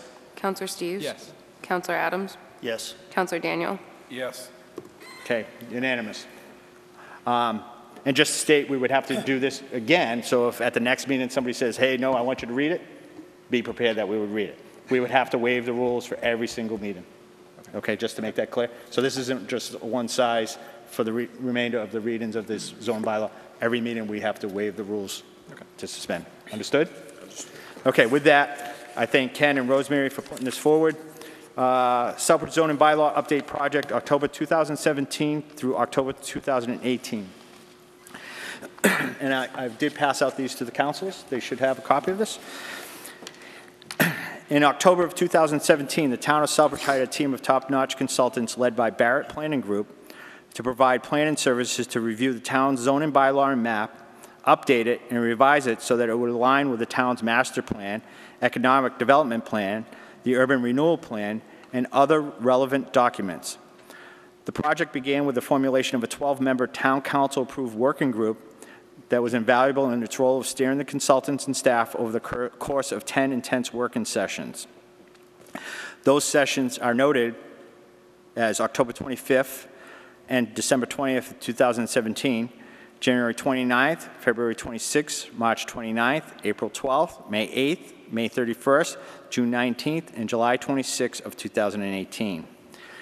These sessions, together with an extensive public participation process, resulted in a finished product that reflects a coordinated, collaborative effort reflecting best practices, an analysis of town policies, and consistency with the State Zoning Act. The public participation process has included the following: interviews of 27 community stakeholders, including business owners, realtors, attorneys, developers, and town board members, which was conducted in early December of 2017. A presentation of an overview of the planned project to the full town council on December 18, 2017. presentation of a zoning diagnostic report to the full town council on January 29th, 2018, a presentation and interactive workshop at an all boards meeting on February 8th, 2018, a presentation to both the Southbridge Town Council and the Planning Board at a joint meeting on June 20th, 2018, posting of the first, second, and hearing drafts of the updated zoning bylaw and map on the town's website as available throughout the project period. The hard copy of the proposed updated zoning map has been displayed in the Economic Development and Planning Department as well. A planning board meeting and public hearing with a presentation by the town planner on October 3rd, 2018. A presentation of the hearing draft at a joint meeting of the Town Council and Planning and Development Subcommittee on October 9th, 2018. At its meeting on October 3rd, 2018, the Planning Board voted unanimously 7-0 to recommend that the Town Council approve of the amendments to the Southbridge zoning bylaw and related map as proposed in the hearing draft. At the meeting of the Planning and Development Subcommittee meeting on October 9th, 2018, the members voted unanimously 5-0 to recommend that the Town Council approve of the amendments to the Southbridge zoning bylaw and related map as proposed in the hearing draft. Councilor Steves? Project background and purpose. The town first established a zoning bylaw in the 1940s and has updated, modified it over time. The last time it was substantially updated was 1985, although there have been a number of amendments to it since. Through 2018, with the recent adoption of the medical marijuana and registered marijuana dispensary zoning bylaw. The purpose of the substantial general update was to encourage the types of development that Southbridge desires and also promote high-quality architectural site design, streamline permitting approval processes, address nonconformities, promote high-quality development and redevelopment and help improve property values, help protect natural areas, maintain historic and neighborhood character, especially in the central core and downtown, while still allowing for new development where appropriate. Proposed updates and amendments. The Town Council will be considering major amendments as follows. 1, all sections. Reorganize and update to make the bylaw easier to understand and navigate and to be in line with best practices. Edit and update language for clarity, consistency, and legality. Amend incomplete or outdated provisions consistent with state law. Move all administrative procedures from various sections into a standalone companion document for the Planning Board and Zoning Board of Appeals so that it can be more easily maintained and amended going forward. 2, Section 2, Site Plan Approval. 2.6.2, Applicability B, subsection B, minor site plan review by the Development Review Team. That it added a minor site plan reviews to streamline a permitting process for smaller developments while still requiring staff review. Town staff can forward to the Planning Board if unique circumstances are presented. Section 3, Establishment of Districts and Related Map Amendments.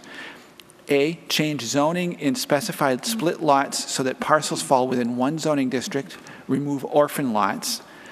B, establish the central core as a use zoning district instead of an overlay district, and expand the district to include specified lots as shown on a map entitled Proposed Central Core Zoning Amendment, Southbridge, Mass. Dated August 27, 2018, and incorporate it into town-wide map entitled Proposed Zoning Changes, Southbridge, Mass. Dated August 27, 2018. C, change the zoning district of specified lots within the North Central Foster Street area from two-family residential to office research, heavy industry to office research, general business to office research, heavy industry to general business, as shown on map entitled North Central Foster Street Area Zoning Amendment, Southbridge, Mass. Dated August 30th, 2018, and incorporated into town-wide map entitled Proposed Zoning Changes, Southbridge, Mass. Dated August 27th of 2018. D, change the zoning district of specified lots within the Dennison Crossroad and Old South Road area from two-family residential to Residence 1, as shown on a map entitled Dennison Crossroad and Old South Road Zoning Amendment, Southbridge, Mass. Dated August 27, 2018, and incorporated into town-wide map entitled Proposed Zoning Changes, Southbridge, Mass. Dated August 27, 2018. E, change the zoning district of specified lots along Old North Woodstock Road from two-family residential to Residence 1, shown on a map entitled Old North Woodstock Road Zoning Amendment, Southbridge, Mass., dated August 27, 2018, and incorporated into townwide map entitled Proposed Zoning Changes, Southbridge, Mass., dated August 27, 2018. And F, change the zoning districts of specified lots townwide to eliminate non-uniformities with surrounding districts consistent with Mass General Law, Chapter 40A, Section 4, and renaming districts from single-family residential to Residence 1, two-family residential to Residence 2, multifamily residential to Residence 3, light industry to office research, heavy industry to manufacturing, eliminating the business opportunity district as shown on a map entitled Proposed Zoning Changes, Southbridge, Mass., dated August 27th of 2018. Councilor Morales? 4, Section 4, Use Regulations. A, improve the table of uses for ease of reading and clarity. B, allow all of the right as of right use in the central core without need for a special permit in order to be consistent with the Massachusetts State Zoning Act. Z, allow agriculture-related uses as a right in certain districts to support local food productions and consumption, among other goals. D, to address eyesore of multiple cars on front lawns. Verbiage was added in 4.2D to read except where otherwise provided in this bylaw, and except in the case of a licensed dealer in junk or used automobiles, it shall be prohibited to park or keep more than two motor vehicles or trailers that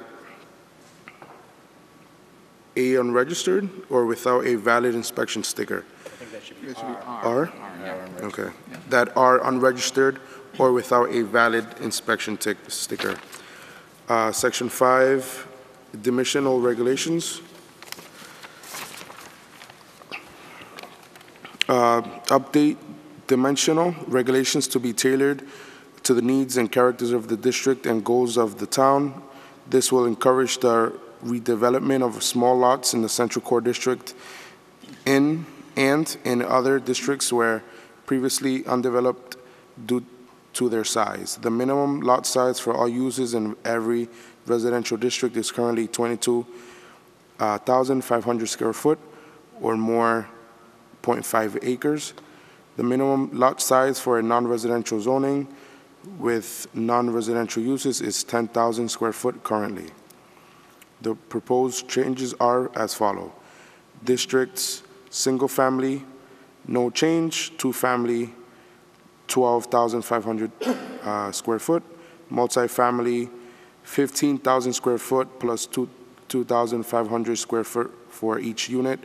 Over 3, central core, multifamily use, 10,000 square foot. Mixed use, 5,000 square foot. All other uses, 5,000 square foot. Retail business, general business, all uses, 10,000 square foot. Mixed use, 10,000 square foot. Office research, manufacturing, any allowed use, 40,000 square foot. Existing sewer, multifamily or other permitted residential use, 25,000 square foot plus 2,500 square foot for each unit. Over 3, all other uses, 25,000 square foot. Councilor Adams, would you finish up? Thank you, Mr. Chair. 6, Section 6, non-conforming uses and structures. Update to clarify definitions of non-conforming uses and abandoned properties. 7, Section 7, general regulations. 7.1, off-street parking and loading. Change parking regulations to allow for less parking spaces when appropriate by special permit. 8, Section 8, special regulations. A, 8.3, senior residential development. Add senior residential development regulations that provide for flexibility in dimensional regulations and for these developments. B, 8.4, home occupation. Add regulations to enable these uses by right instead of by special permit if they fall within certain criteria. C, insert medical marijuana bylaw approved by Town Council on 9/10/18. 9, Section 10, definitions. Move definitions of all terms to this one section and update wherever needed to include standard, unambiguous language consistent with current law. The proposed zoning bylaw and map will continue to be available for review in Town Hall, 41 Elm Street, at the Town Clerk's office, Town Manager's office, and the Economic Development and Planning Department. Copies will also be available to review at the Jacob Edwards Library, 236 Main Street, and the Southbridge Police Department, 1 Mechanic Street. The town website's welcome page has a direct link to the hearing draft and map as well. Any questions? Ken's here, Rosemary's here, Marie's here. Councilor Manor? A question for whoever can answer it. What is office research? Good evening, councilors. Ken Camilla, town planner. Councilor Manna, office research is the new name for the light industrial zone. So where in our current zoning map, we have a light industry and a heavy industry, the light industry will now be renamed to office research, and the heavy industry zone will be renamed to manufacturing. So if I may follow up on that? Yeah, absolutely. Why, I'm confused to why light industry has changed to office research. This was suggested by our consultant as a best practice now. I think industrial, as it was explained to the working group, and maybe Councilor Steves can attest, or Rosemary or our consultant, is that it necessarily is not a negative connotation, but I think it allows for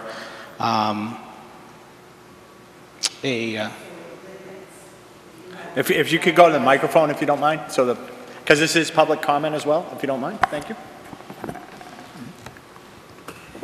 It's a matter of updating terms. So light industrial limits both in the uses allowed and encouraged, as well as in the perception of others, what it is that you are allowing and encouraging, whereas office research is more of a modern usage, and it is encouraging a wider range of uses, because we are trying to spur economic development. Thank you. Councilor Adams? So more of just a thank you instead of a discussion. This was brought up on 9 October at the P&D subcommittee meeting, a unanimous vote, but with some amendments which have been, I'm assuming, made. So yes, the town manager's office, I'll ensure that those amendments, those minor tweaks, they were mainly formatting changes, will be in the drafts that are around town. I suggested in a memo to the council chair that if during these readings, if there are those similar minor amendments to this process as you continue to review this document and we continue to hear from the community, I will suggest that we'll also provide, those updates within a certain time frame after a council meeting, just so that what the public is reviewing is what, the council will be adopting. Councilor Adams? Thank you, Ken. Also, just want to thank you. I want to thank the planning board for all the hard work. It's going on a year now. I want to thank Rosemary. I want to thank Julie. I want to thank Daphne, all the consultants, all the citizens and councilors that partook on this long process here to modernize our bylaw and hopefully our town. This bylaw is going to affect a few people, but more in the near future and in the distant future as well for this town. So something that was brought up during our meeting the other day was the fact that how do we want to look at it? Will this affect some businesses, homeowners and stuff like that? Yeah, yes it will, but this is something that's for the future of our town to look like and to modernize it as well. So thank you again for the team. I appreciate it. Councilor Steves? Thank you, Mr. Chair. Quick question to you, Ken. So have you actually had people come into your office and raise concerns or ask questions or propose changes to this bylaw? They were more questions about the process, about I think Councilor Adams stated, how is this going to affect me? Those Okay. were the types of questions posed. And they were usually through phone calls. I haven't received anyone coming down to Town Hall to speak to me, but I have noted that they were responses via phone to questions such as, how will this affect me? Okay. Any further questions? Rosemary? Yes, I just wanted to add one more thing that we failed to put in the summary about how we did our outreach. Though the zoning law does not require this, we sent a letter to every single property owner that was in a zoning district that is being amended as a result of this, along with all of the abutters. And so I'm not sure how many letters that was, 200 maybe, or more, about 400. And out of all of those letters that were sent directly, we received maybe a handful of inquiries. Okay. Thank you.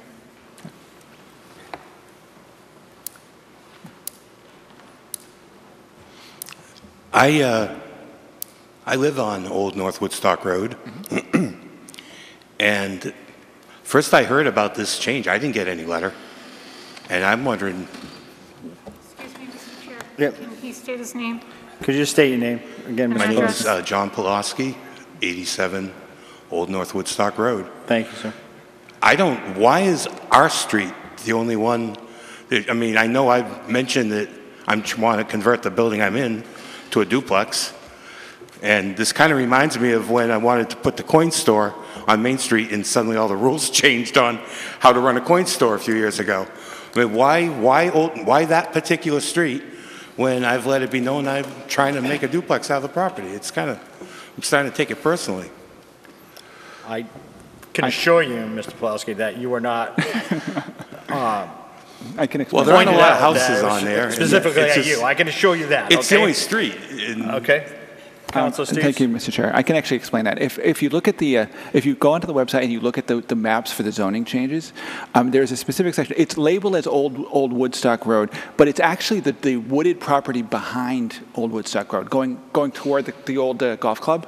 Because years and years ago, there was a subdivision that was proposed down there that's a ghost subdivision. It's never been built. It probably never will be. But legally, we can't get rid of those property lines. But that area is zoned. I forget exactly what the change was, but it's zoned one way, and we're rezoning it to basically be more coherent with the neighboring zones. It's pushing the zoning line basically toward Old Woodstock Road. Your house isn't actually changing, if I remember correctly. I don't have the map right in front of me. It's only on the even side of the road? What's that again? It's only going to be on the even side of the road? It's on I don't know which side is the odd and even, to be honest. So this wouldn't affect. It's the side of the road it's all forested. It's the hillside. It's the hill. He's got the map. Good. Because I don't have the map in front of me, but.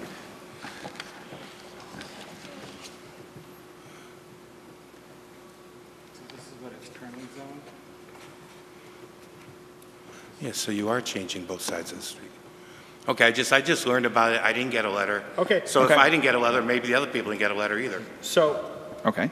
We will accept your comment. I mean, it's something you could take up with the plan and development if there's a proposal that come back and want us to revisit. That's the purpose of these readings. This is not an adoption of this bylaw. It's a reading. So you've raised the concern. I would suggest that. I'm sorry. If I knew that, I wouldn't have even bothered you guys. So. Oh, no. I welcome it because that's what we're here for.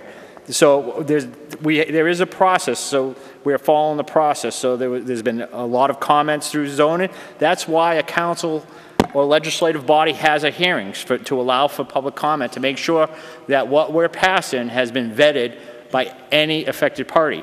So that's why we're here. So I welcome your comments that if you feel that there's something that we should take a look at that might be something that we could consider as a change, that would be something, bring it to Ken with your outline, and at the next meeting, we will discuss any changes that are going to be brought forward. So I would welcome anybody that has a concern or wishes to comment on what's been proposed, that I will allow at the time when we read this public comment on that particular item so that we can get as much information in for concerns. That's how we legislate. That's how we are transparent. So whatever concerns you had, take a look at the zoning bylaw, read it, bring your concerns to Ken, come to the next meeting, we can talk about it. That's the purpose of this. So we will have the next reading will be on October 29th for the next reading, right? Is it 29th? 29th. Yeah. And then we won't, our third and final reading isn't until mid-November before we even consider adopting. So there's plenty of time for comment. I have a fever. I walked through the rain. Okay. So I thought this was being voted on tonight. So thank you for your comments. We'll gladly look at it. If I can just make another comment. So this is a single family. I guess the change was that it was going to be moved from a two-family to a single family. Is that what? I don't have all of the details in front of me.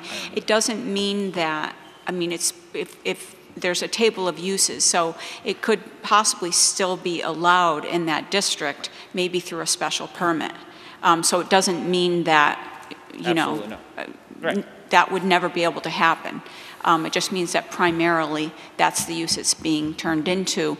And, you know, really a big part of the zoning bylaw is looking at, you know, the future of our town, a vision of what we want our town to be.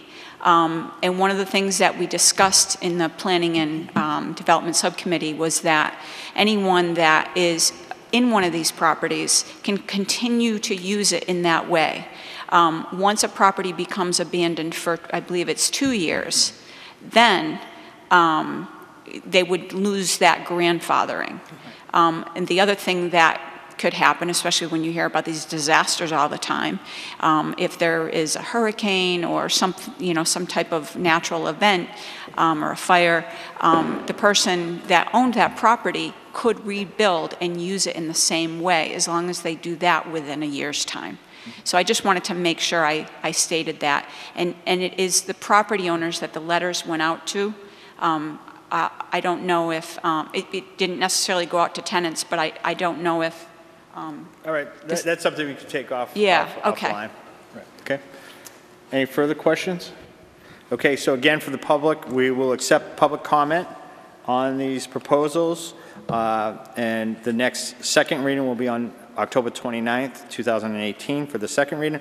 Again, copies of these zoning bylaws will be available, Town of Southbridge website, Town Clerk's office, Town Manager's office, Economic Development and Planning office here in the Town Hall, Jacob Edwards Library, and the Southbridge Police Station. Okay?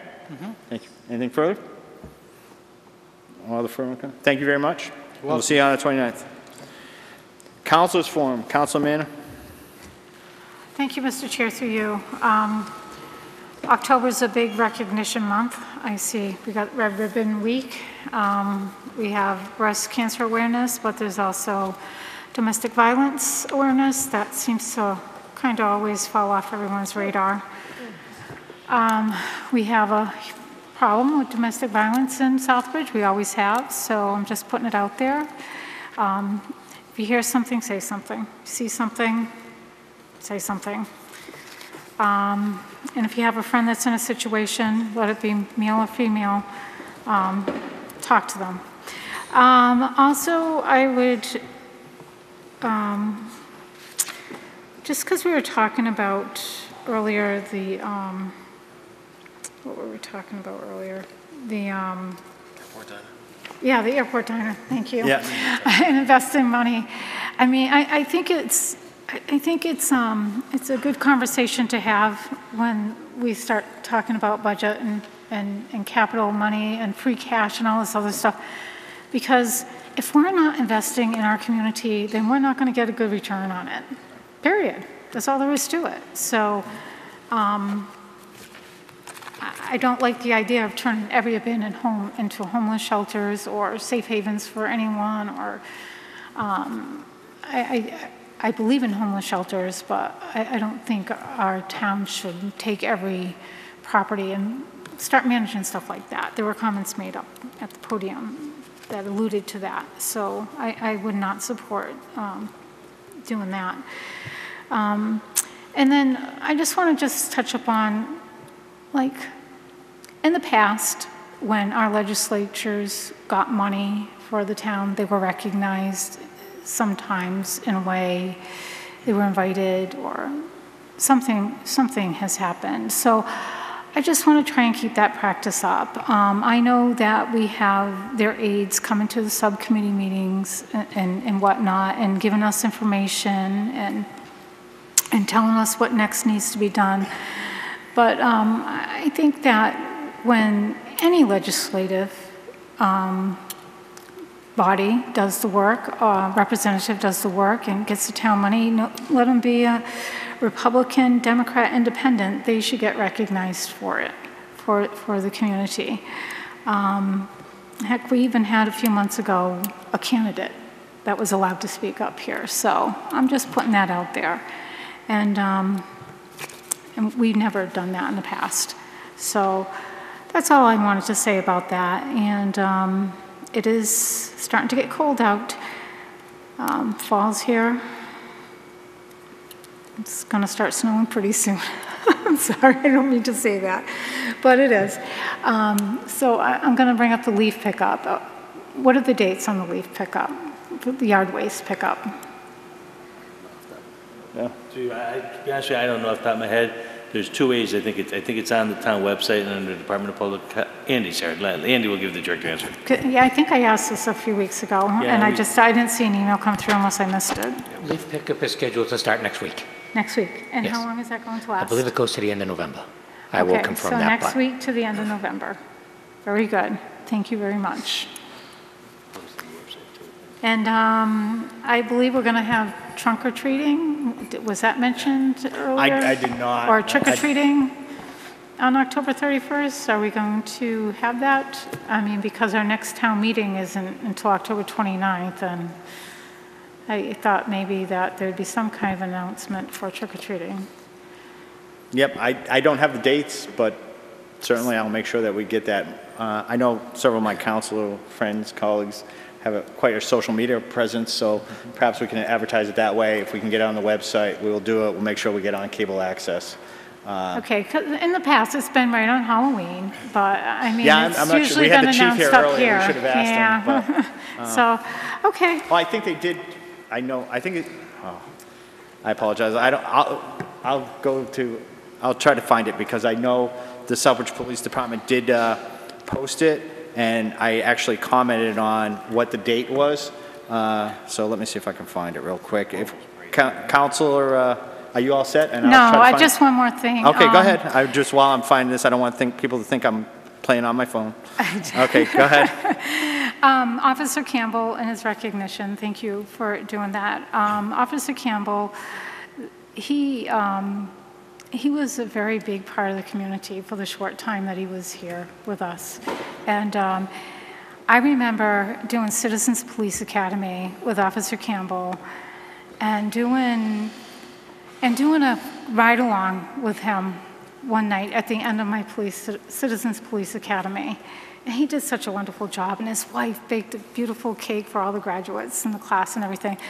But the night of the ride-along I did with him, I remember getting up the next morning. It was done, probably about 10, it was only a couple hours.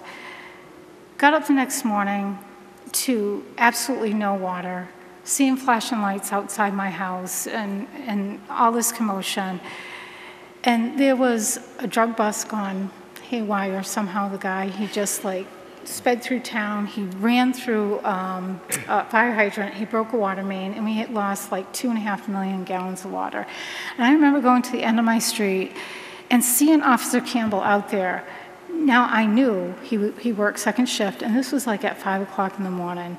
And he's out there and he's working. And I looked at him, and he looked at me, and he goes, "We got the bad guys." You know, and it was just like, and he must have been up like, it was like a 16-hour shift for him. I don't know what time he got up in the morning, but he was there. He was dedicated, like all the other police officers. But I just remember that vividly. We got the bad guys, he said. And he was just like, he was doing his job. And he was doing his job when he almost got killed that night when he got hit. He got T-boned. And I am so thankful that he's doing much better now. So thank you for recognizing him. Thank you. I do have your answer for your question. Very good. This is on the post on the Southbridge Police Department social media page. Halloween is October 31st. The Horribles Parade will start at the Old Wells Junior High School at 5 p.m. on Wednesday. They added in parentheses because they hadn't had it. So it's on Wednesday, October 31st, 2018. Progress down Main Street to the Town Common. Trick-or-treating will follow town-wide from 5:30 to 7 p.m. And they stated that it was time to start planning for your costume and festivities. And they did offer some Halloween costume safety checklists and Halloween safety tips. So October 31st. Okay, and the parade starts at 5 p.m., you said? 5 p.m.? At what? Okay. Yeah. And trick-or-treating at 5:30? Parade starts at 5 p.m. Townwide trick-or-treat, 5:30 to 7 p.m.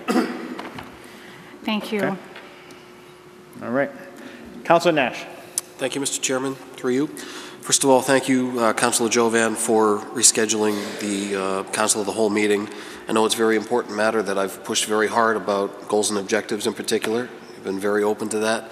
But I also appreciate that open meeting law is something that we've encountered once or twice in the last year or so that I've been on town council, and I am grateful we're able to reschedule so that that can be accommodated. I cannot sit through an hour and a half or a 2-hour online session. Plus, we have the opportunity by attending one of these seminars to network and kibosh with other municipal leaders in other communities. So it's very worthwhile. Thank you for that. Second of all, just a quick reminder, Ron alluded to it early on about Red Ribbon Week. We'll start Red Ribbon Week before our next town council meeting, the 23rd through the 31st.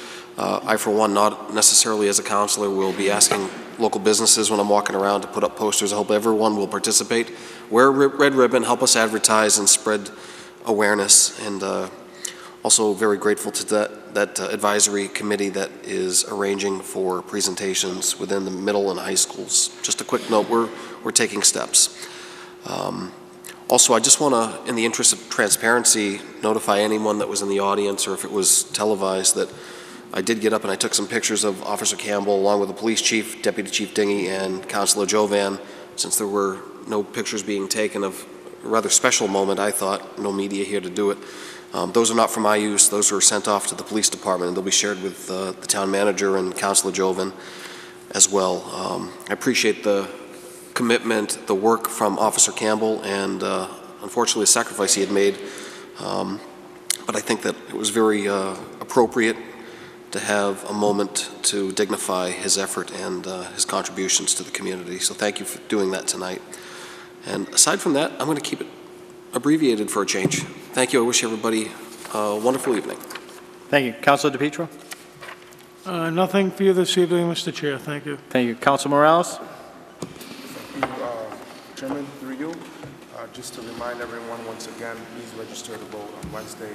Do not forget to vote on November 2nd. Also, November 6th. November 6th, sorry.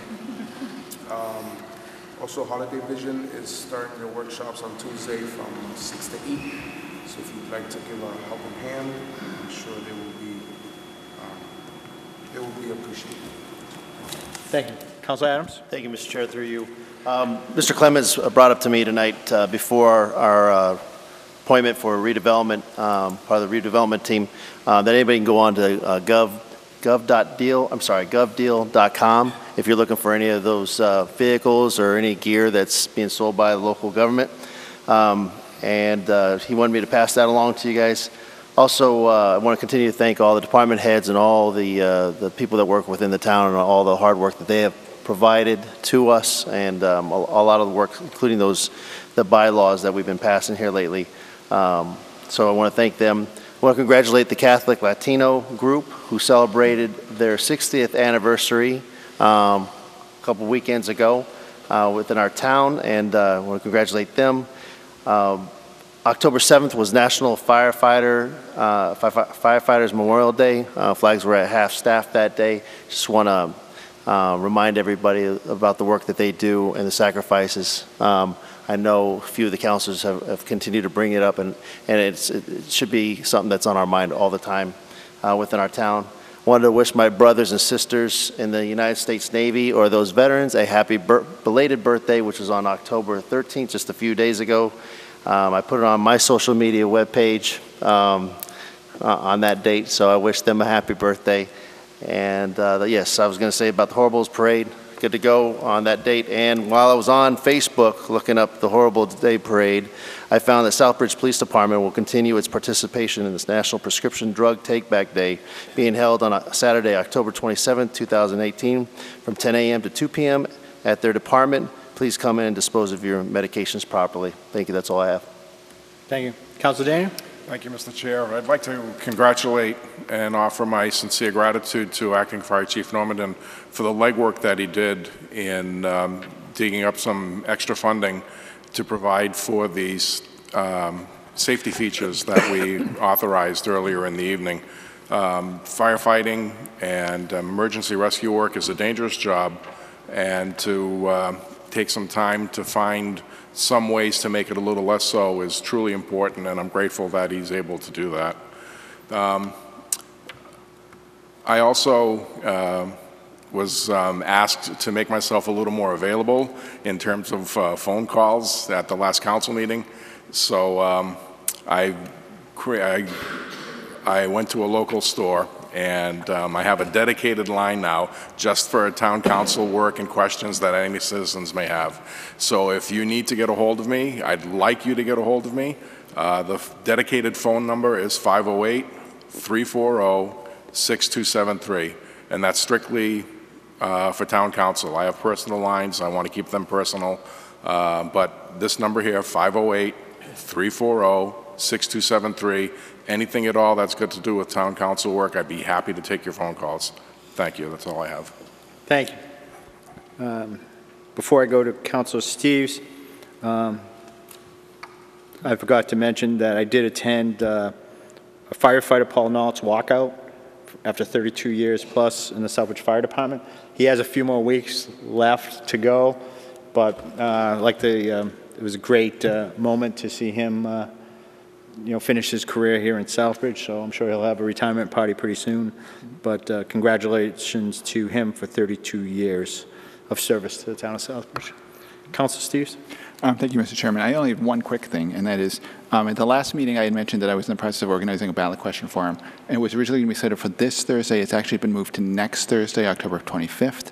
I'm in the last phases of putting it together, so it should be in here at 6 p.m. I've already got a couple of people from ballot question. At the moment, it looks like there's only going to be a little debate from ballot question 1, because questions 2 and 3 only have one side, it seems. There are people opposing them, but I haven't heard anything from the people opposing them. So if you know of anybody who's on the opposition side for questions 2 and 3, please get in touch with me. But I haven't heard any response from either of them, from the official people behind them. So, and anyway, that's at 6 p.m. next Thursday, 25th, and that's all I had. And the next meeting date is officially going to be Monday, October 29th at 7 p.m. here in the chambers. Thank you. Item 35, vote to enter into executive session in accordance with Mass General Law, Chapter 38, Section 21, Subsection 3, to discuss strategy with respect to litigation if discussion in open session will have a detrimental effect on the position of the government's litigation position, and if the chair so declares, to adjourn. Is there a motion? Second. Roll call. Councilor Jovan? Yes. Councilor Manna? Yes. Councilor Morales? Yes. Councilor Nash? Yes. Councilor Steves? Yes. Councilor Adams? Yes. Councilor Daniel? Yes. Councilor DePietro? Yes? Okay, thank you. Have a good evening.